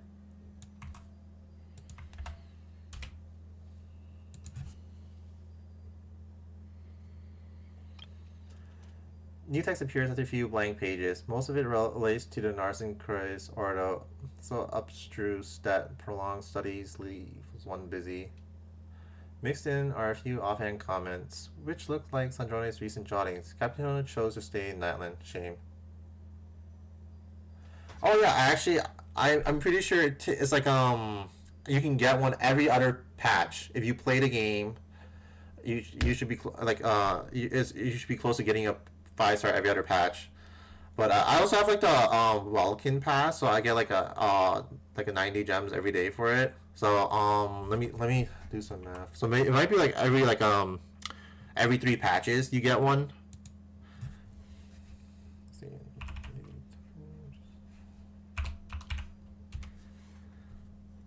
Yeah, so it could be like every 3-4 patches. I don't know. Like if you're completely free to play, it might be like every 3-4 patches you can get a 5-star. But of course you have to like play everything too.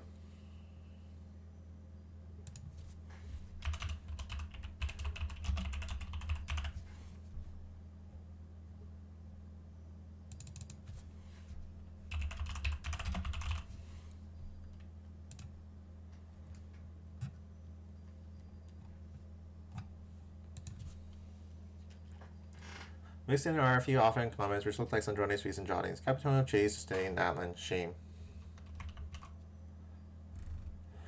Columbina hasn't been faring well since she resigned. Huh, serves her right.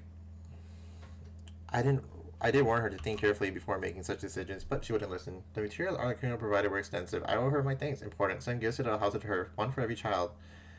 A new project, and I have to collaborate with Dottore. I can't help but feel some resentment toward Her Majesty for this, but Her Majesty's plan, it must succeed.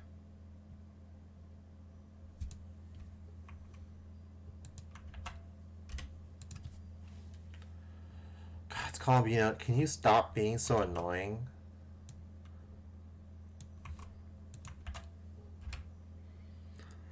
Polonia's situation is stable, optimizing algorithmic logic, expecting several hours of downtime. A meeting with Arlecchino, duration 20 minutes. Tea break with Arlecchino, duration 1 hour. Okay, whatever.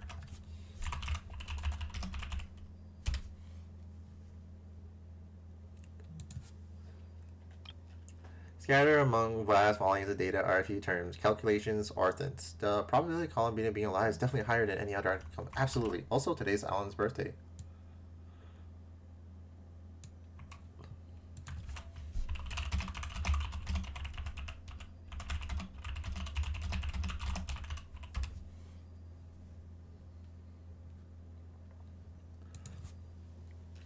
I do hope the traveler is safe. It would be a great hassle otherwise. Almost there. Inconceivable. Hackguy's course from Irminsul. Performance is stable. He seems to know us pretty well. Or maybe he's just a sociable sort. Former co-worker, by the way.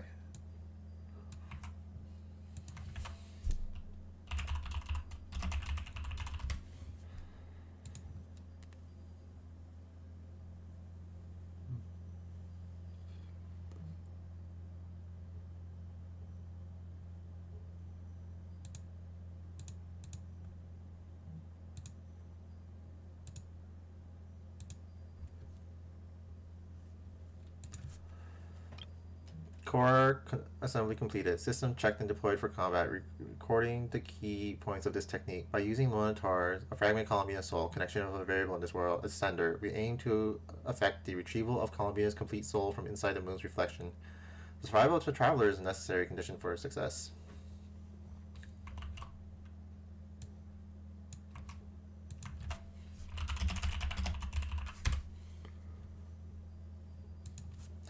Update log. Upgraded Polonia's core function to the world formula.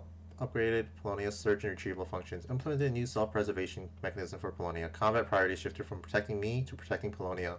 Installed a false core and data destruction function. All log data will be cleared if the damage level falls below the critical threshold. Iterated on my self-preservation mechanisms.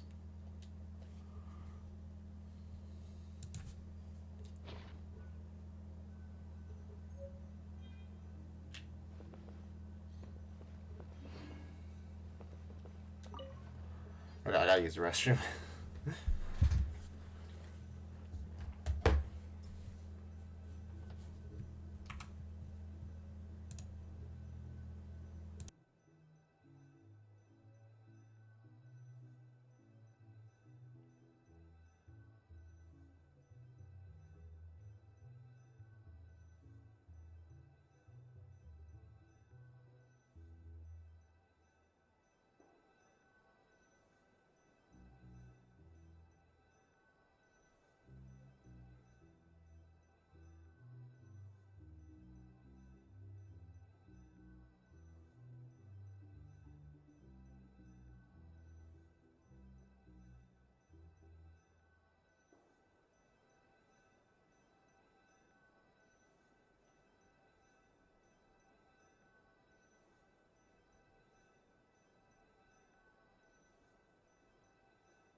The person in the next room door paces around restlessly.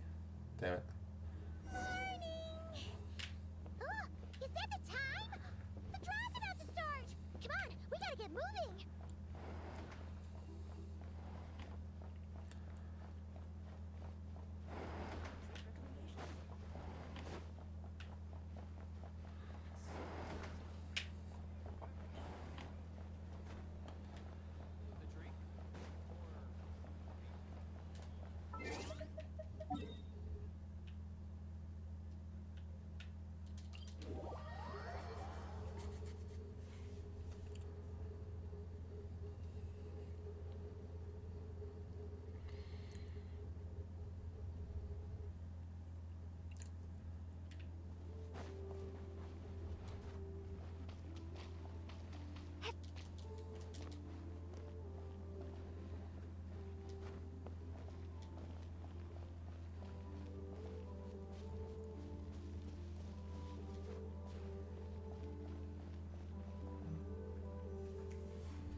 Alright, today we fight Honey. Oh my god.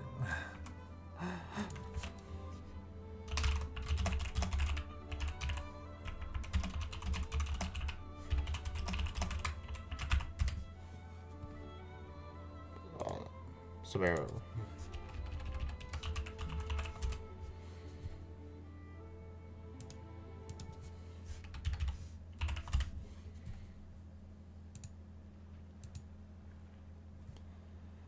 Why is she not cry? We just saw her in Sumeru.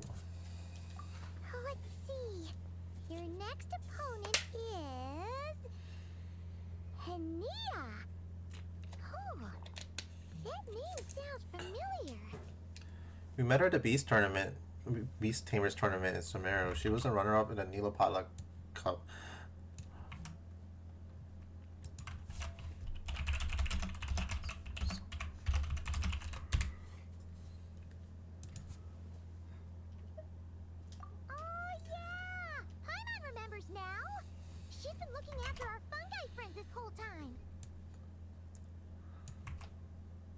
How could you forget?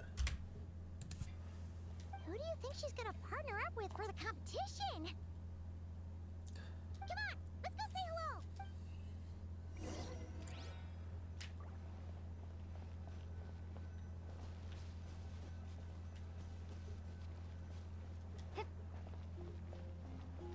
No one else to see here? Oh.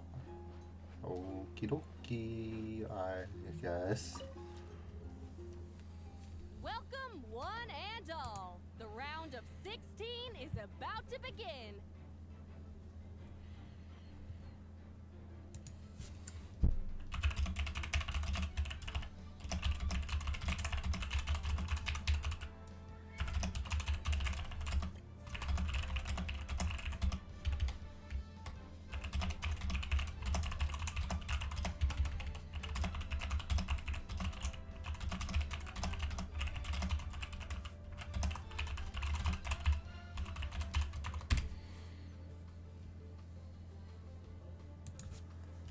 Our contestants for this match are the Traveler and her partner, Aguara, versus Linnea and her partner, Fluffy the Flower King.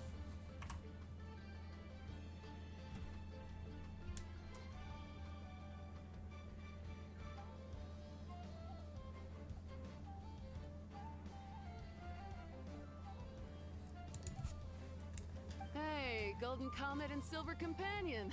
Good to see you again. This'll be our first proper rematch since the Nila Pala Cup. Oh my god. She's not in her Fontaine dress.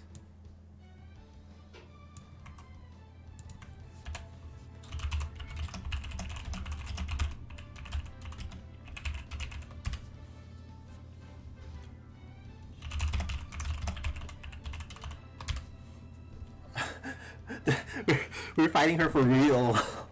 I brought my old Sumpter Beast with me this time. Looks like you're partnering with a new companion too. Let's see who wins this time around.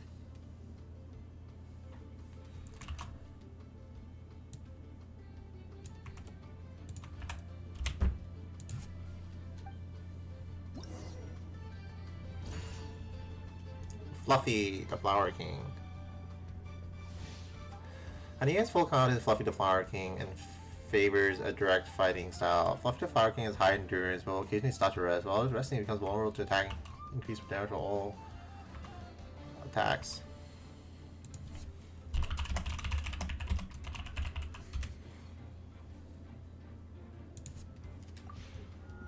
Match start.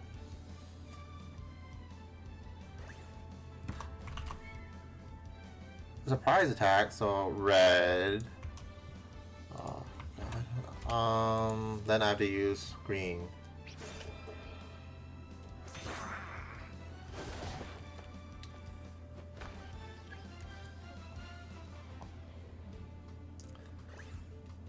Defensive posture, purple.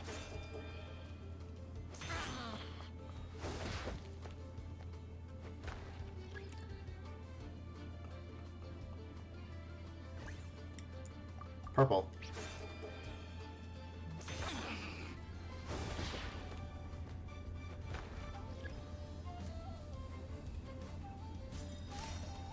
What? What's with all these people with ultimates? You're even tougher than last time.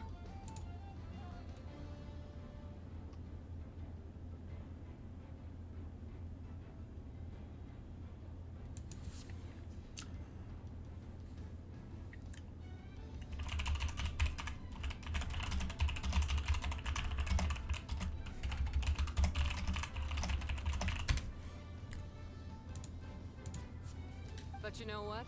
Sumpter beasts are renowned for their endurance. It's their refusal to give up that allows them to traverse huge rainforests and deserts, one step at a time.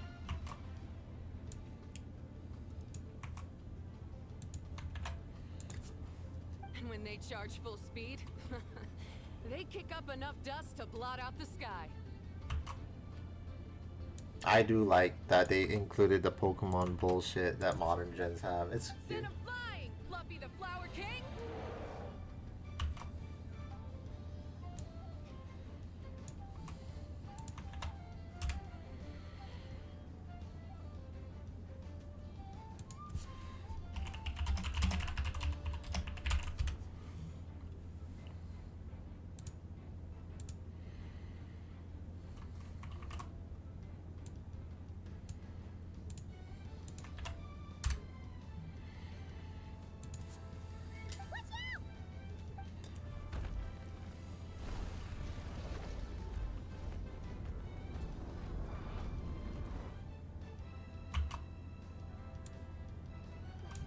Jump onto its back!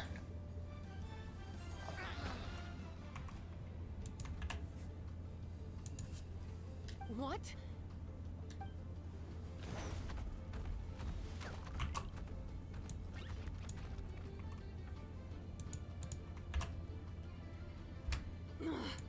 Looks like this isn't gonna work. Contestants, please have your animal companions return to the arena immediately, or you'll both be disqualified. Oh no! Come back, Fluffy!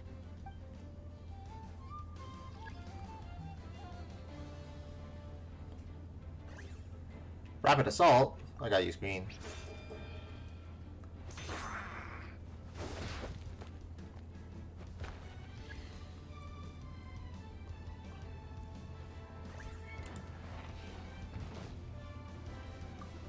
Quick attack.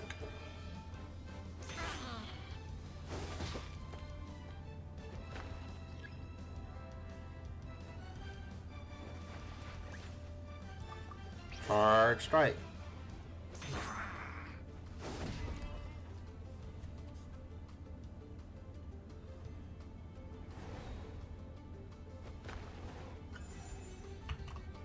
Hell yeah. The Traveler and Aguara are the winners!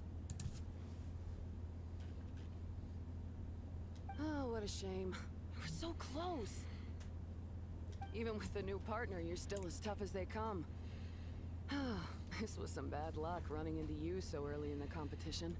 Well, since you defeated me, you better go all the way like in the Niluk Paula Cup.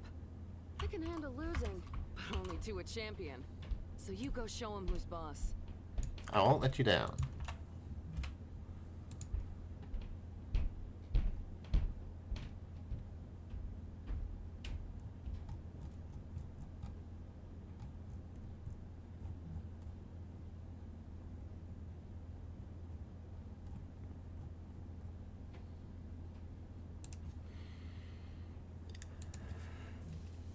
All right, we're through to the quarterfinals. Let's go see who our next opponent is.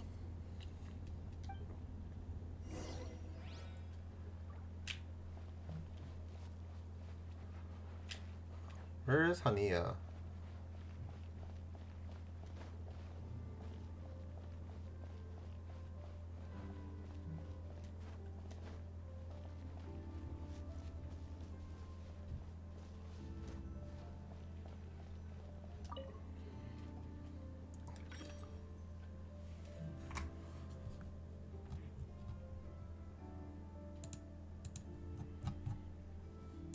Alright, we are fighting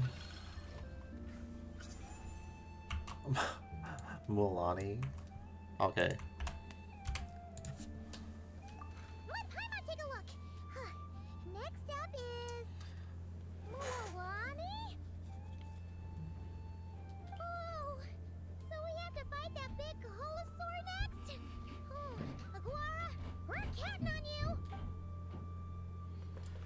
You just need to believe in yourself. Don't worry, just do your best.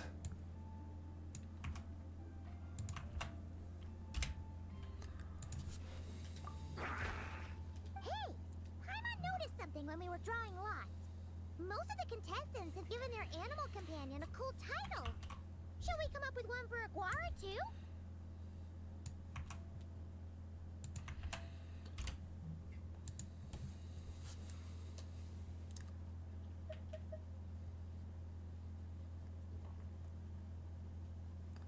How about the Rovin Roarin Saurian?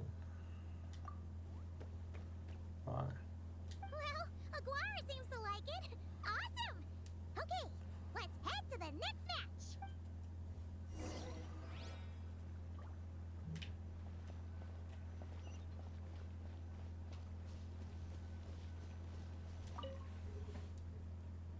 Are you ready to rumble? Ladies and gentlemen, it's time for the quarterfinals. After a fierce competition so far, we're left with the creme de la creme of the contestants. But who among them will advance to the semifinals? There's only one way to find out. Joining us to kick this round off, we have the Traveler and her partner Aguara versus Mualani and her partner Mamala. How you feeling today, Mamala?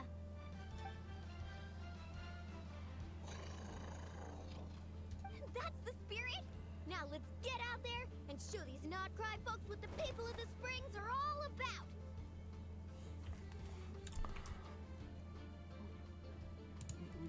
There was so much happening in that one line.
Oh my god, so much HP.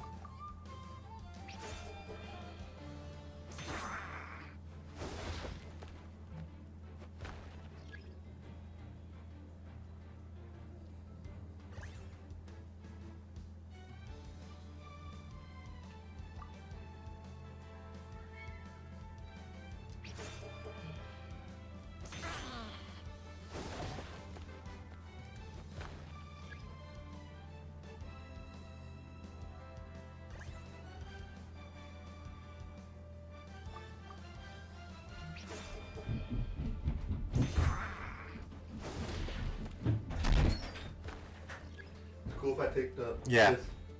Are you talking to someone? Yeah. Oh, my bad. Oh god. Have a night.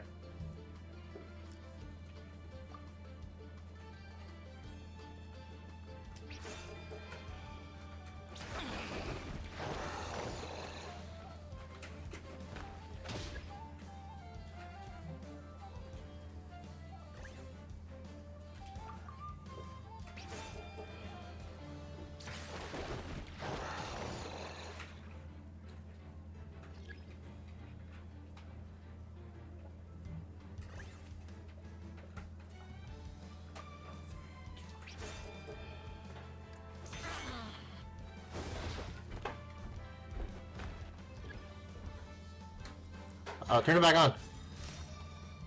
My bad. Okay. What a tough cookie! I thought this would be way easier. Your little Saurian doesn't play around.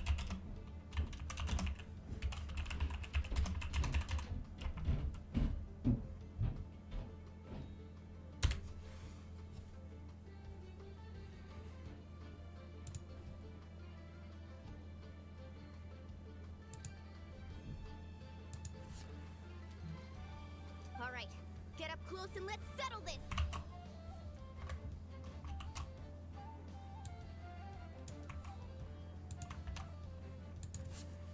Jump, Mamala! Get out of the water!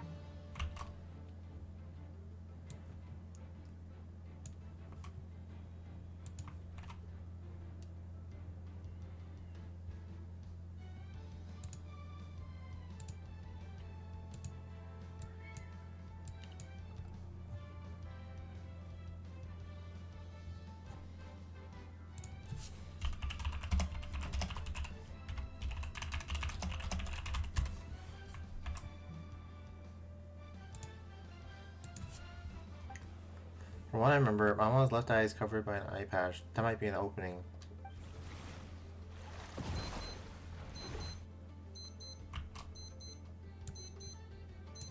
Fuck, I didn't see. Dodge left. Saw that one coming a mile away!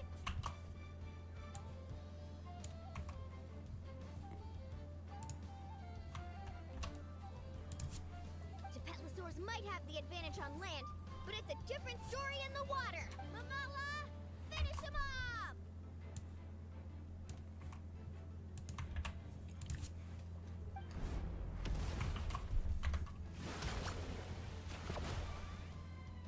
Ah!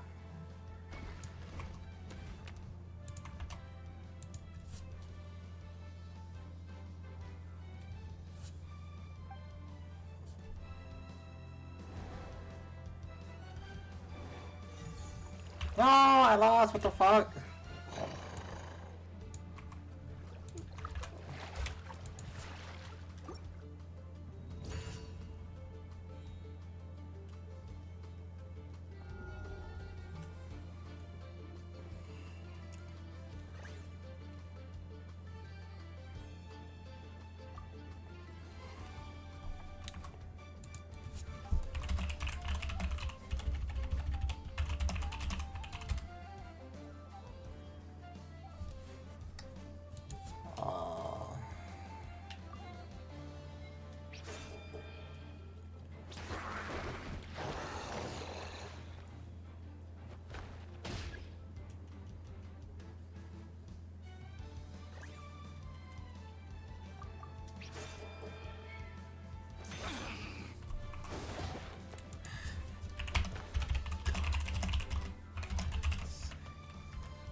What a tough cookie! I thought this would be way easier. Your little Saurian doesn't play around. Alright, get up close and let's settle this! Jump, Mamala! Get out of the water!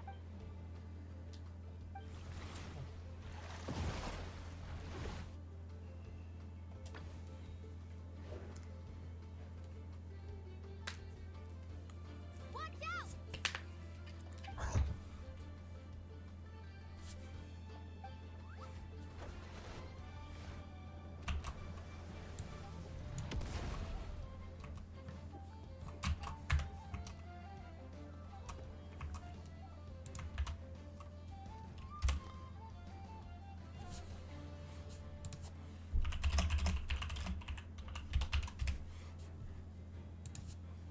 You took advantage of Mamala's blind spot. Not bad.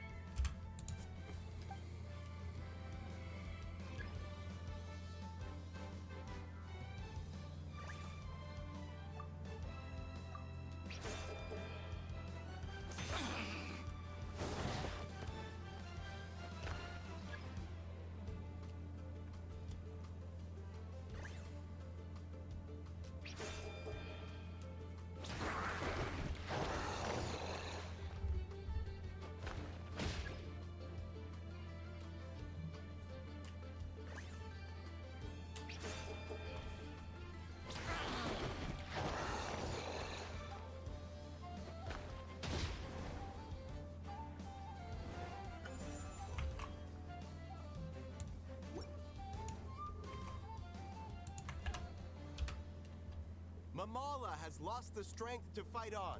The Traveler and Aguara are the winners!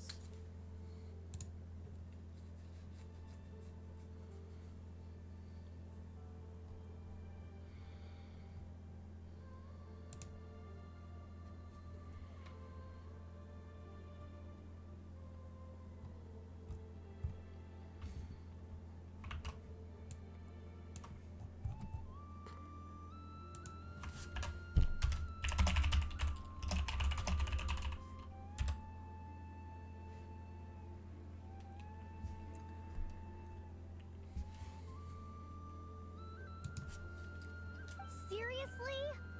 There's no way I just lost. Gotta hand it to you, Aguara. You are seriously strong for your age. That was incredible.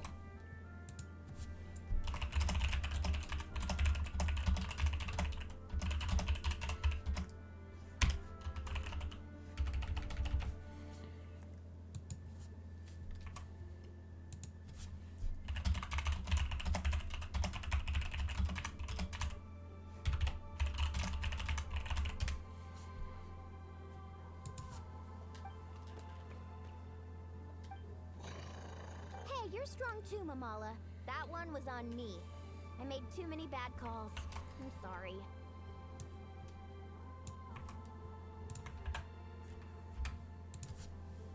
Keep it up, Aguara. I want to see you take down even more opponents. You were the best little Saurian out there today. I'll leave you guys to it. Cheer up, Mamala. How about I take you for a tasty treat, huh?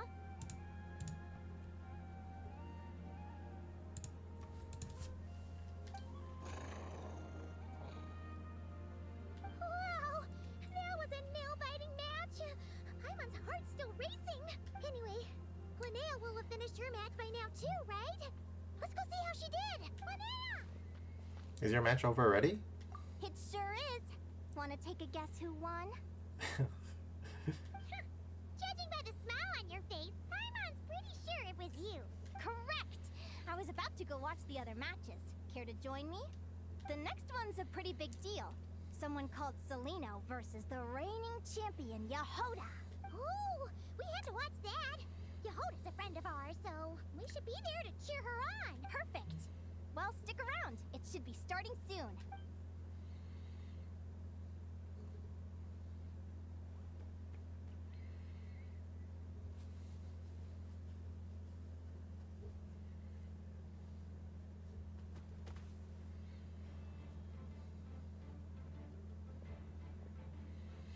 What the fuck? What the? Seleno's companion is a radiant blade horn? Those things are extremely hostile. How did you manage to tame it? Technically speaking, radiant blade horns are classed as monsters.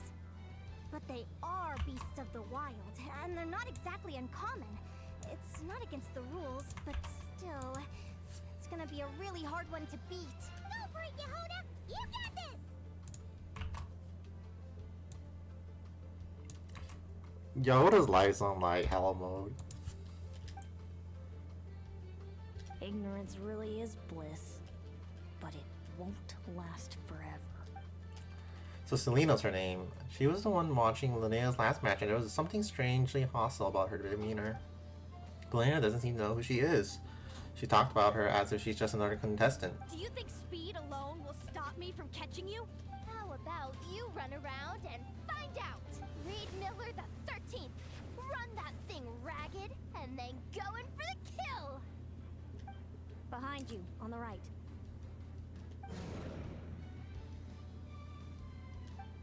Reed! Her reaction time is incredible. It's almost as if... She can see a future! she can read her opponent's mind.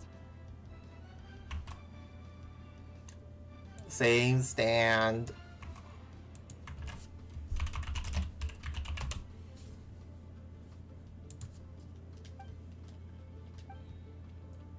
Dodge left, Lumi! Thanks, that means a lot. Yeah, I think we performed pretty well out there. Not just Lumi, I was really in the zone today. I don't know how to explain it, but Sometimes it feels like I can predict my opponent's next move. I know exactly what to do before I've even had the time to think. Linnea said something similar after her first match. Could it be coincidence? Keep it together, Reed! Jump! He's trying to jump on your back, Hemus. Don't give him the chance. Use your wind blades to slow him down. What the fuck?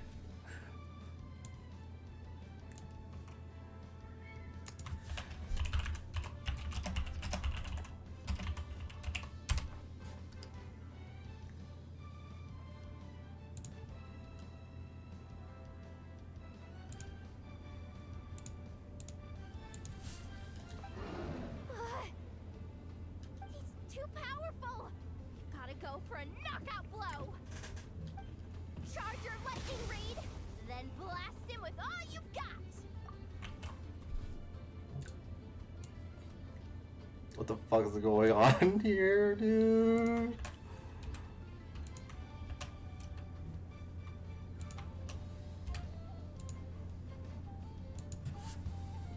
Deflect it back, Hemus. That was close. But the outcome is all that matters. Reed Miller the 13th has lost the strength to fight on. Celino and Hemus are the winners!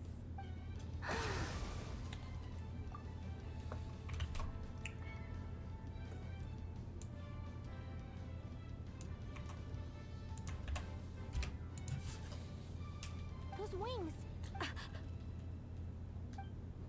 Wait! Who are you? And why do you...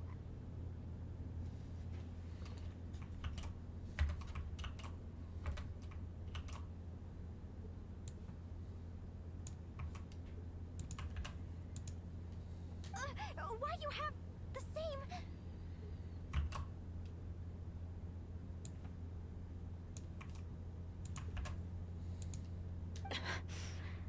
I've been through this moment so many times in my head. Imagining you sharing the same pain I feel. I thought it would bring me joy, but I guess not. You're better off with the life you have, Linnea. The less you know, the better. My head! Don't go! Wait!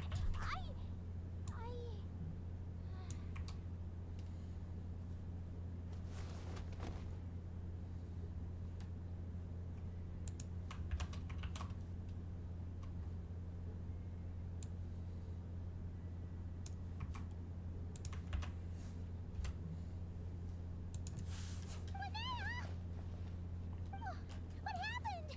Why did Linnea faint? We gotta find her somewhere to lie down. Quick, hurry! What happened? I'll go get Lauma.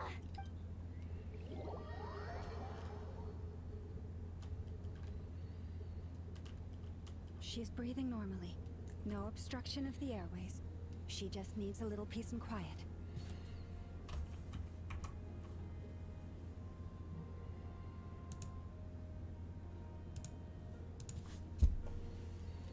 Oh, that's a relief. Thanks, Lauma. My pleasure. If she has any more trouble, just let me know. Will do. Oh, Linnea. Please wake up soon. Good morning. Huh? Where am I? Lumi?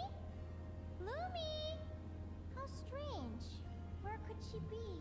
I wonder how long I was out for. Well, I'd better take a look outside. Is she Lumi now?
do you look so anxious? Looks like our contestants and their partners are in position. On the one side, we have Linnea and her partner Lumi, and on the other side, we have Celino and her partner Hamus. Buckle up, folks. The semifinals are about to begin.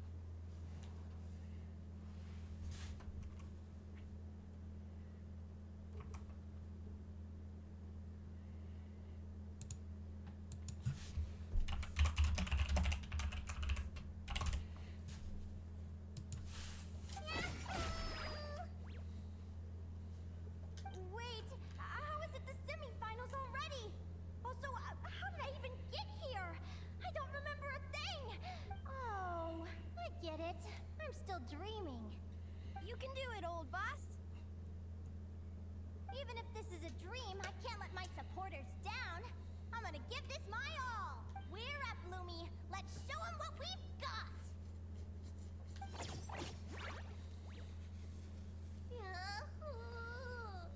What a spectacular duel!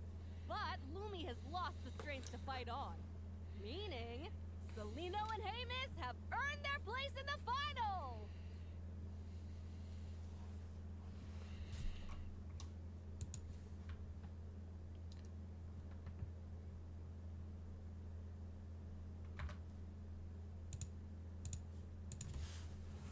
Huh?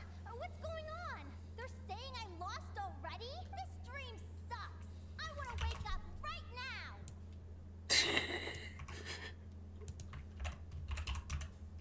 So real, Linnea. I've heard that if you try really hard to open your eyes, you can force yourself awake.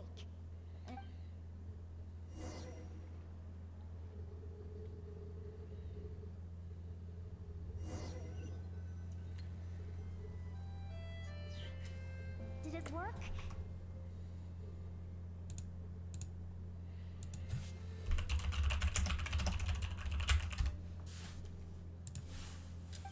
Guess not. Huh? Is dream me writing a diary?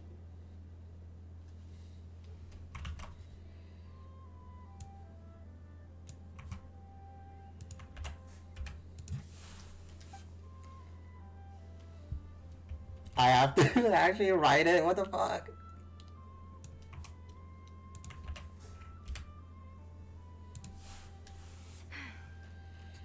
My Adventurers Guild salary alone will never be enough to finance a research vessel. It seems my only option is to take up adventuring full time.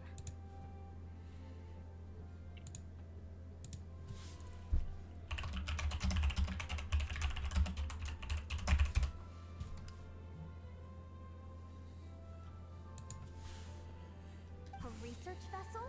Looks like Dream Me is working hard toward my goal. But the cost is just astronomical. It could take a whole lifetime to save up for.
Day 1.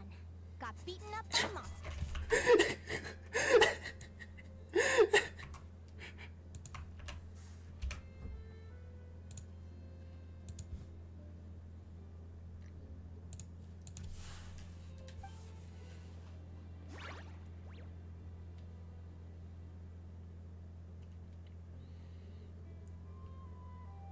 Day 5. Ran for my life with Lumi. Turns out I'm getting faster. Day 20. Asked a merchant about prices. Ships cost a fortune. But I can worry about that later. Right now, it's time for a proper meal. I'm starving. Day 72. Found a huge abandoned treasure chest. Finders keepers. There's more now.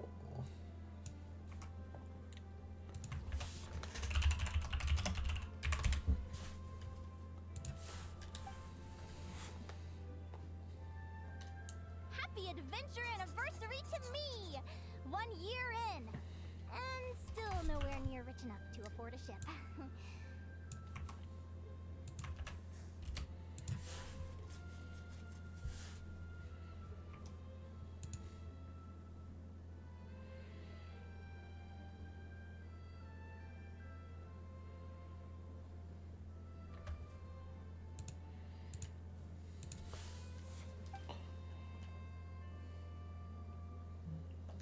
Almost got scammed!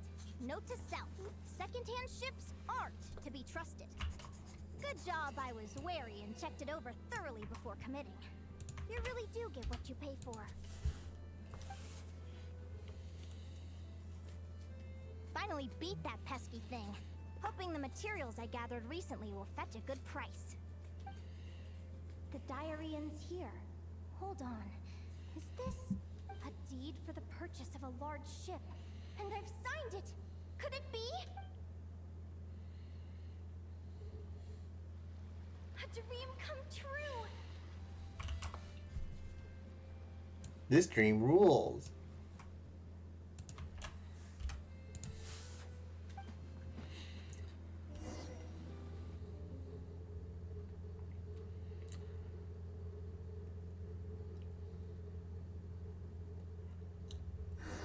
The Golden Beagle!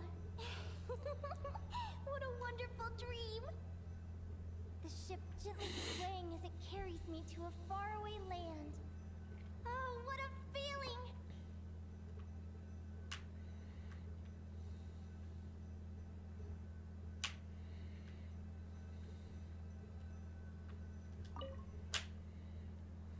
Let me check the chart. Next stop, Guyan Stone Forest. That place is steeped in myths and stories. I've only ever seen it in picture books. From there, it's on to Dragonspine. Wow, a snow-capped mountain! I've always wanted to visit, but never dared to. Ho, ho, ho. You're making a mistake.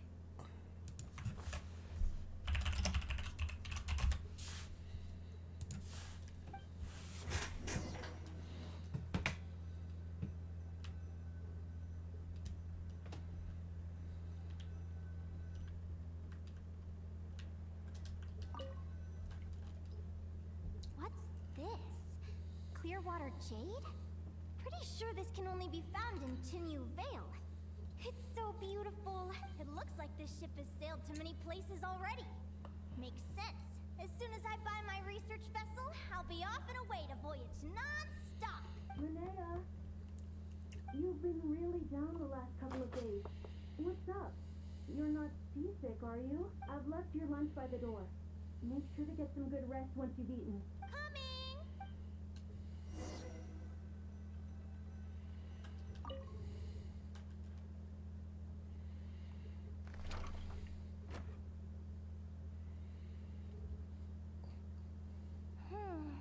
Where am I now? Ugh, I feel so sore and tired. Wait, but I thought I was dreaming. Why do I feel like this? Is this some sort of lucid dream? Whatever. I'd better take a look outside.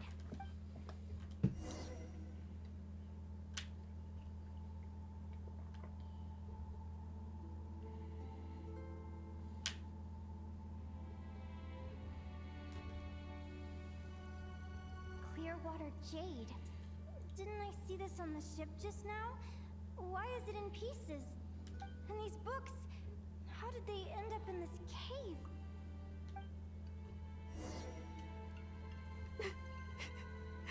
How could this happen?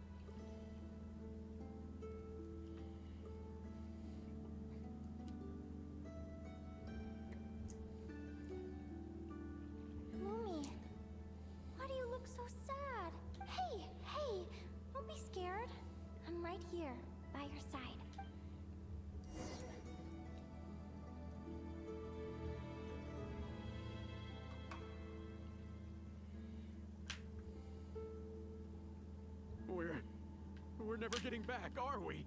We're done for. It's all over.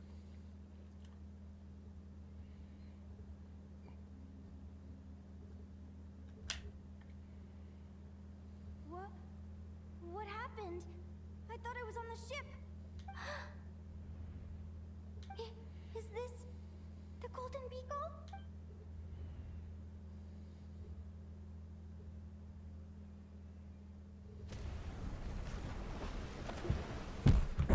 But why?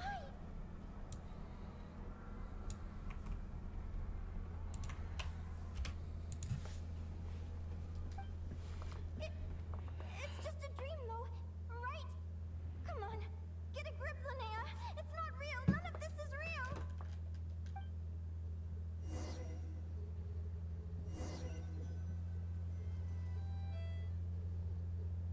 It's been many long years since the Golden Beagle sank. The diary again.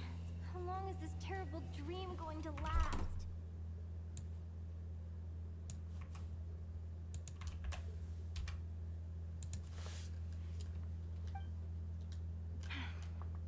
I'd love to say I'm over it now, but the truth is it still gets me down sometimes. It's like there's a heavy stone that's blocking up my heart, constantly weighing me down.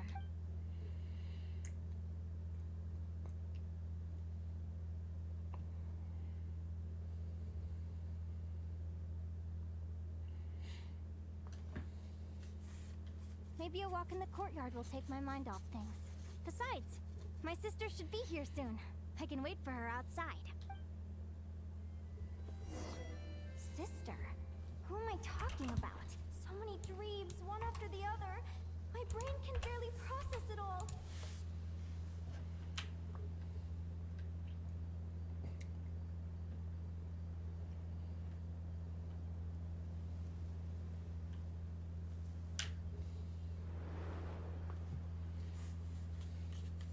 Linnea!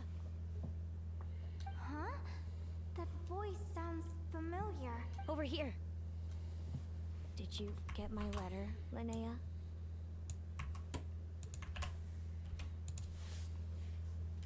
I'm so sorry to be the bearer of bad news. Come back to the tundra with me, so we can be with Mom and Dad one last time.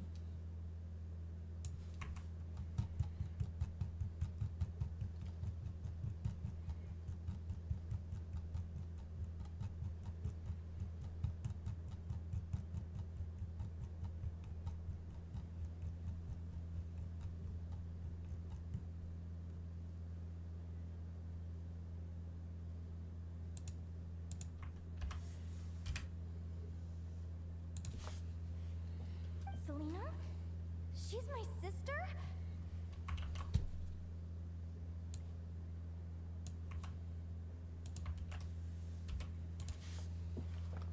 Mom and Dad?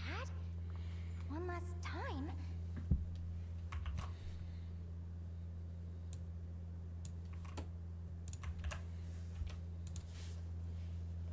This is the natural circle of life. We don't live that much longer than humans. This day was always going to come. I can't pretend I'm not sad. But at the same time, I wonder how an ordinary person would react to hearing this news.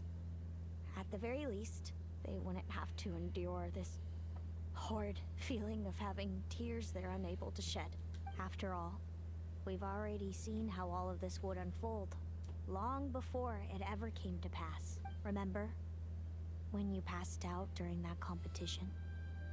You saw it all as you lay there, unconscious.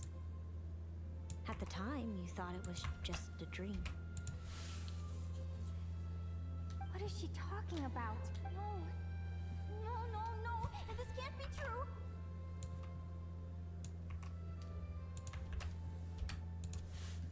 I understand how you feel. One moment you're gazing into the future from the past. The next, you're there, looking back at where it all began. When these two perspectives collide, how can the journey not feel like a dream? Time flies. One day, we too will grow old. Is it even possible to live a life without regrets? A long, long time ago, my friends and I talked about our dreams. Mine was to buy a research vessel and explore the mysteries of the world. Then, when too old for a life of adventure, I'd combine everything I'd learned into an illustrated atlas of nature. My entire life is recorded in these pages. Maybe one day, a long, long time from now, someone will open them and see that there are sections on the formation and evolution of certain creatures and environments that remain blank.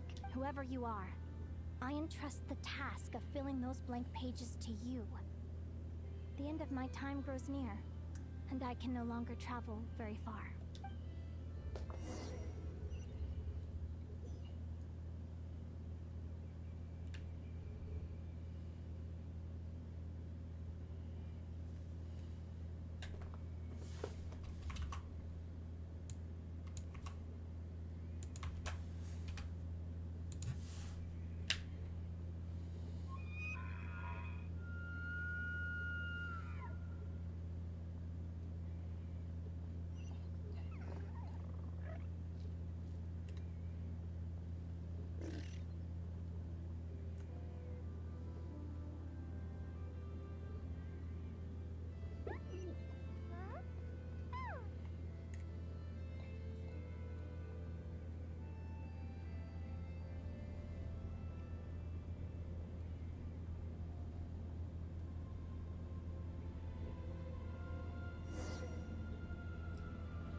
This feels like an illusion, yet at the same time, so real. The end of life. So this is what death feels like. I still feel some faint sensations in my stiffening body, but I can't so much as move a finger. As the warmth flows out of me, I feel no pain. Just the emptiness that remains after everything else is slipped away.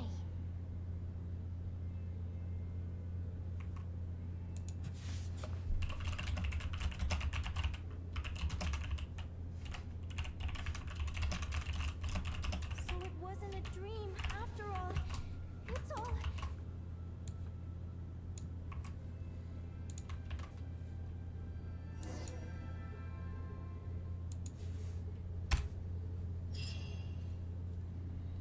Linnea, you're awake!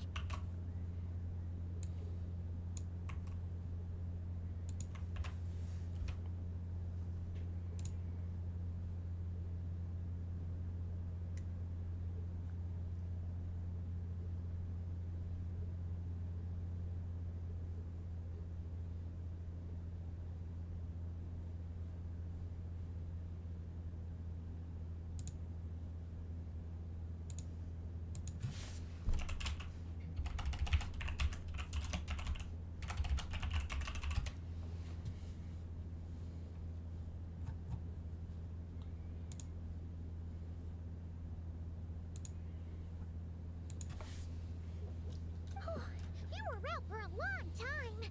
You must be starving. Do you want something to eat? Linnea, why are you crying?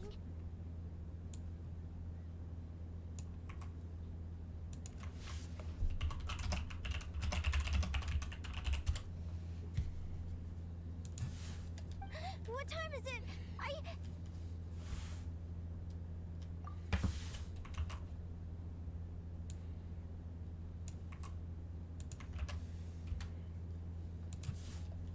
It's evening. And it's the day after the quarterfinals. We were watching the match between Celino and Yehoda when you ran over and grabbed Celino's arm. Then, you just passed out. Do you have any recollection? Did you have a nightmare? What happened? So many things keep flooding into my head, one after another. The end of the competition, things from my future. Even the very end of my life. When I finally had to bid farewell to the world. Some moments were joyful, others painful. All of it felt so real. I don't know how to describe it, but it was terrifying. After one of her matches, Linnea mentioned her mysterious intuition that helps her predict her opponent's moves. Selena seemed to display a similar ability during her match with Yehoda. Could this have something to do with Linnea's dream? Perhaps Selena knows more. Should we ask Selena? Good point. You passed out right after grabbing her. Plus, she said a load of cryptic sounding stuff. She has to know something about what's going on. Still, is it really a good idea to go looking for her? What if the same thing happens again? Yeah, you could trigger more with those vivid dreams. Do you remember when we were at Speranza and I told you guys about my childhood? Well, there were a few details I left out. I wasn't a very cheerful kid, nor was I all that brave. Before I told my human parents about being a fae, I spent so many sleepless nights tossing and turning. I knew what might happen once I told them. I desperately hoped they'd say, Linnea, even if you aren't our child, we still love you.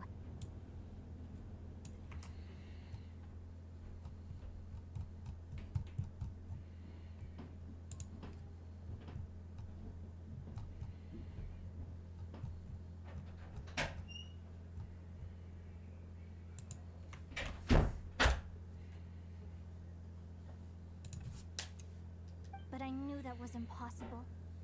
Their own human child was out there somewhere, as were my fae parents. Our family was a lie. And all lies unravel with time. So, even though I was terrified, and even though I knew I might end up an unwanted child, I eventually mustered the courage to tell them.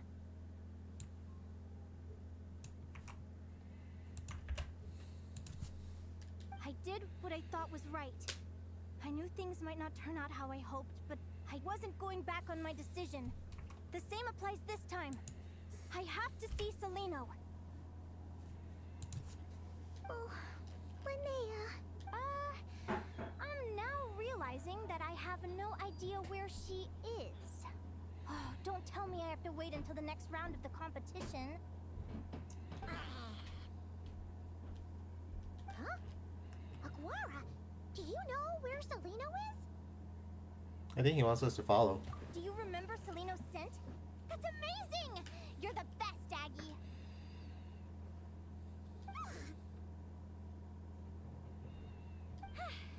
All right! I think I'm about ready to do this. No use delaying it any longer. Let's go!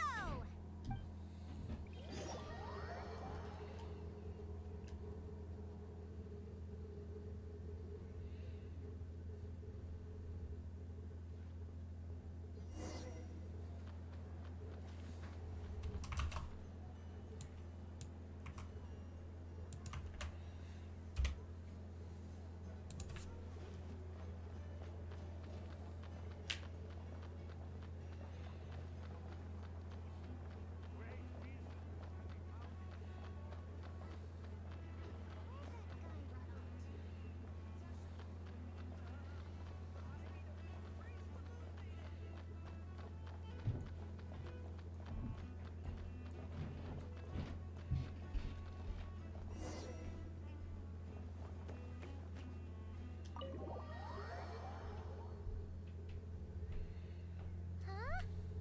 The flagship? What are we doing here?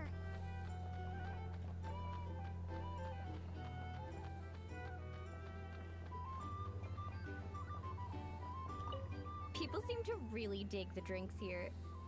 I wonder if I should take some back for Granny Seat Lolly. People seem to really dig the drinks here. I wonder if I should take some back for Granny Seat Lolly.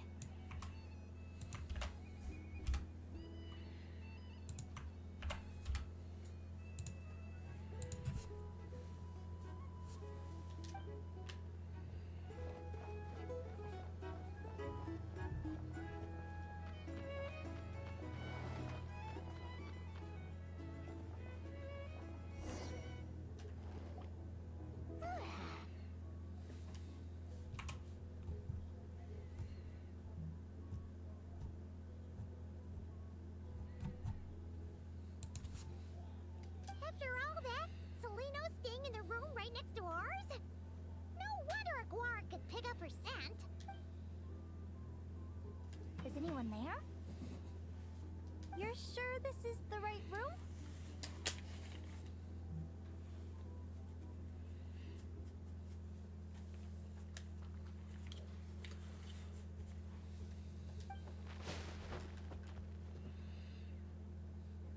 Celino, I know you're in there. Please, I need to talk to you. Celino. I'm not here.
If you don't open the door, I'll be waiting right here outside until you change your mind. I have so many questions to ask you. Can you at least answer this one? Who are you to me? Are you my sister? Open the door! All right. Stop yelling. Come in. That wasn't so hard now, was it? Take a seat. Just to be clear, I wasn't expecting visitors, so I can't offer you much in the way of comfort. Curiosity is a dangerous trait, Linnea. You're gonna regret coming here. Don't say I didn't warn you. You sure about that? Because if I hadn't come here, I'd be regretting it already. Will you please answer me now? Why do we have the same wings on our heads? Why did I pass out when I touched you? And why did I see all those... Visions of your future? So, it wasn't a dream after all.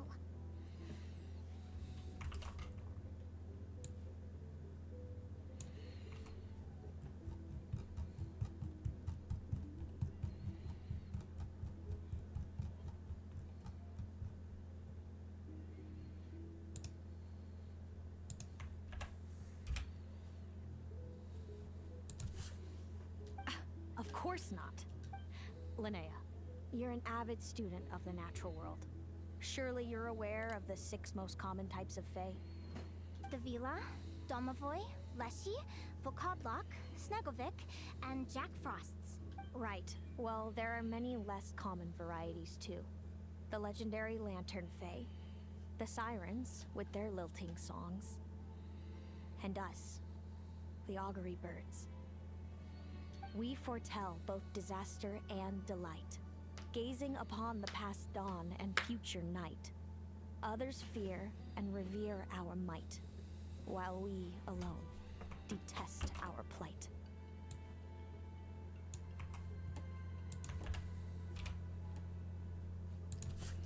I've never heard of an augury bird before, or the poem you just recited. That's hardly a surprise. You can count the number of augury birds alive today on one hand. And that includes you and me.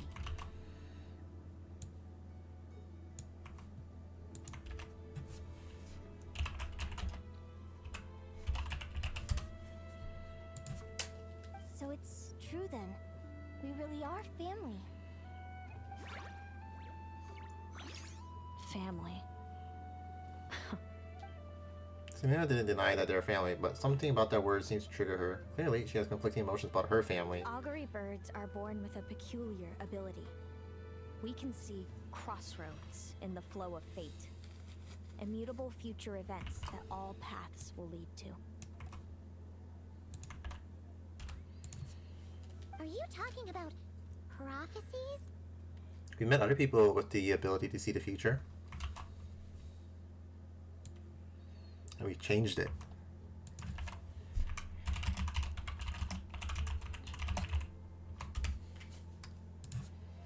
Doesn't surprise me.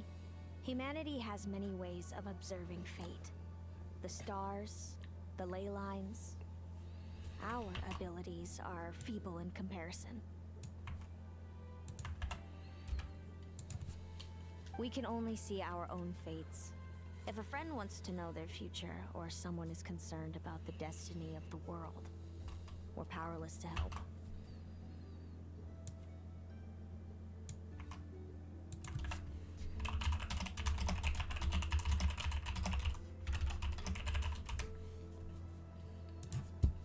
But the way it feels to witness your own fate, I trust you understand by now, Linnea.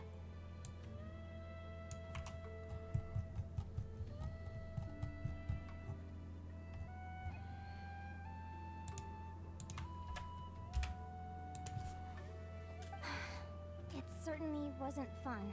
Those prophecies brought a flood of emotions with them. From excitement to frustration to bitterness.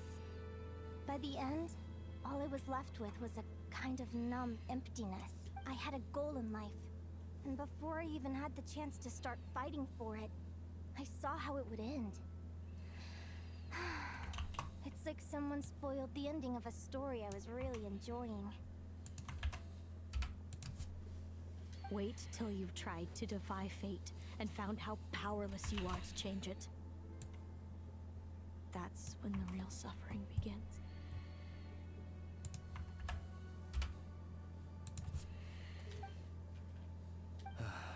Everything is transpiring as I foresaw. Yet I am powerless to change it. Fate is an immutable force. I can but lament as the inevitable unfolds. I do wonder whether giving a man the power to see the future does nothing more for him than slowly crush his spirit.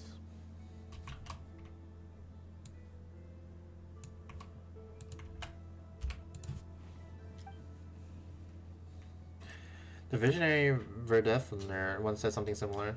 If fate were easier to change, seeing the future would be a huge blessing. It would be a power desired by all.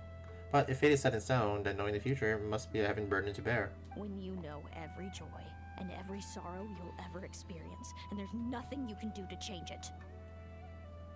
Like you said, it leaves you with a numb emptiness. Generation after generation of augury birds lived with this burden.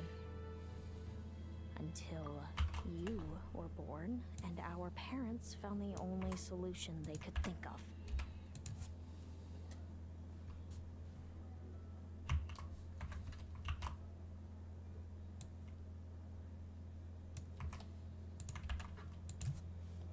If an augury bird is set far from the Fae to grow up among humans, the awakening of their prophetic abilities can be delayed.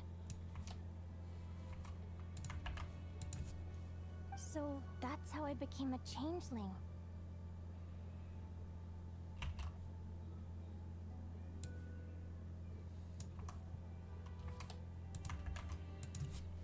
What about the child I was switched with? What happened to her?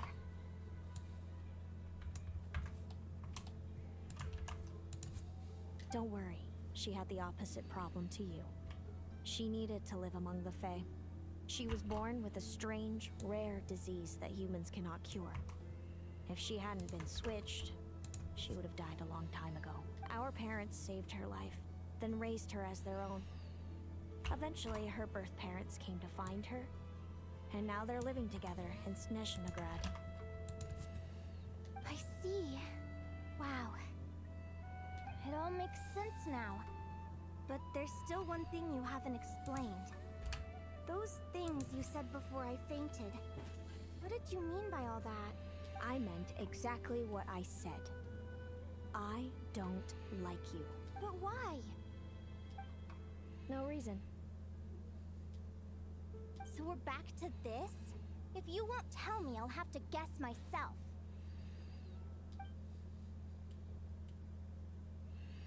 Celino,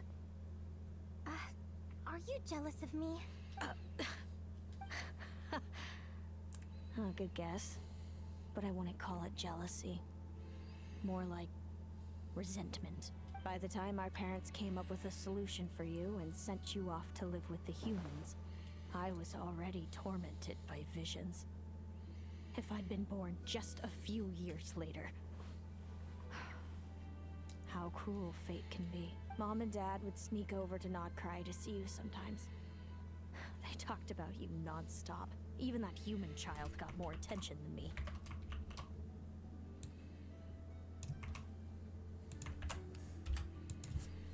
I came with them once, to Nodcry.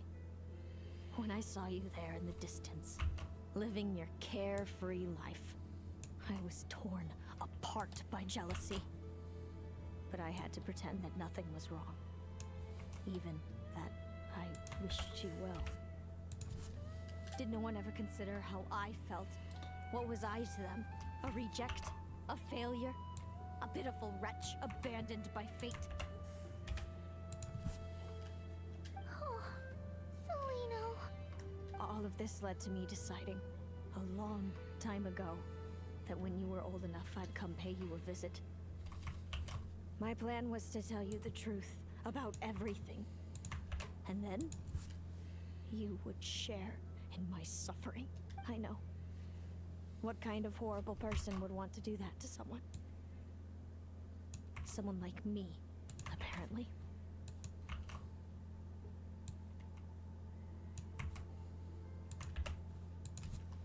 Then why did you hide from me?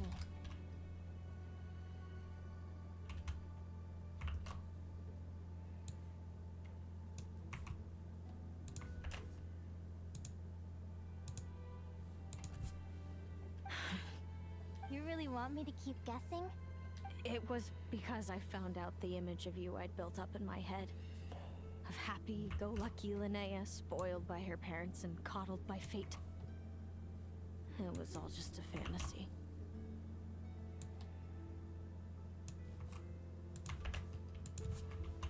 I overheard you and Speranza talking about your past.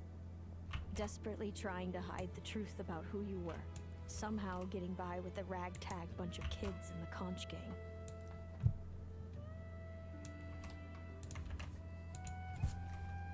You described it so nonchalantly, but it was eating me up inside.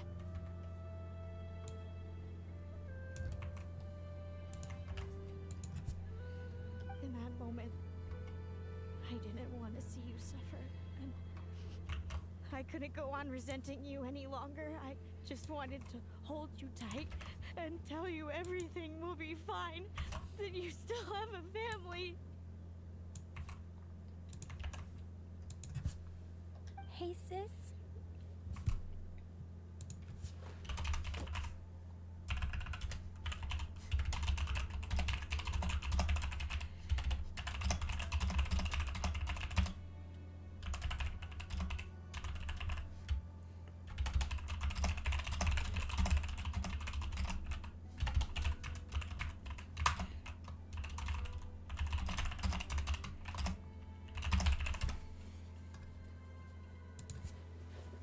You're really not cut out to be a villain.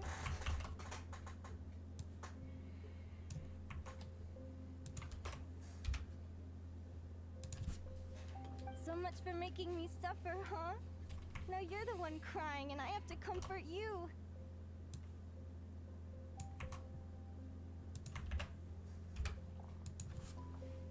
But I understand now. That feeling you had, it wasn't resentment. You were just lonely.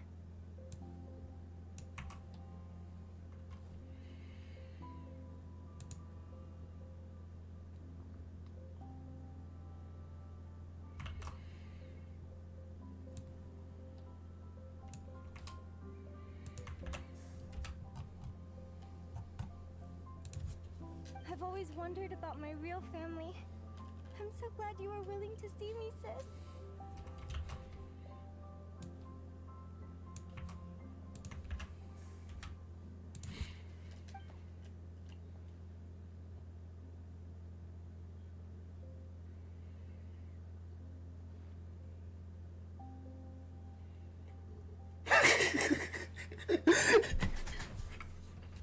Thank you. All of you. This is not how I expected this to go.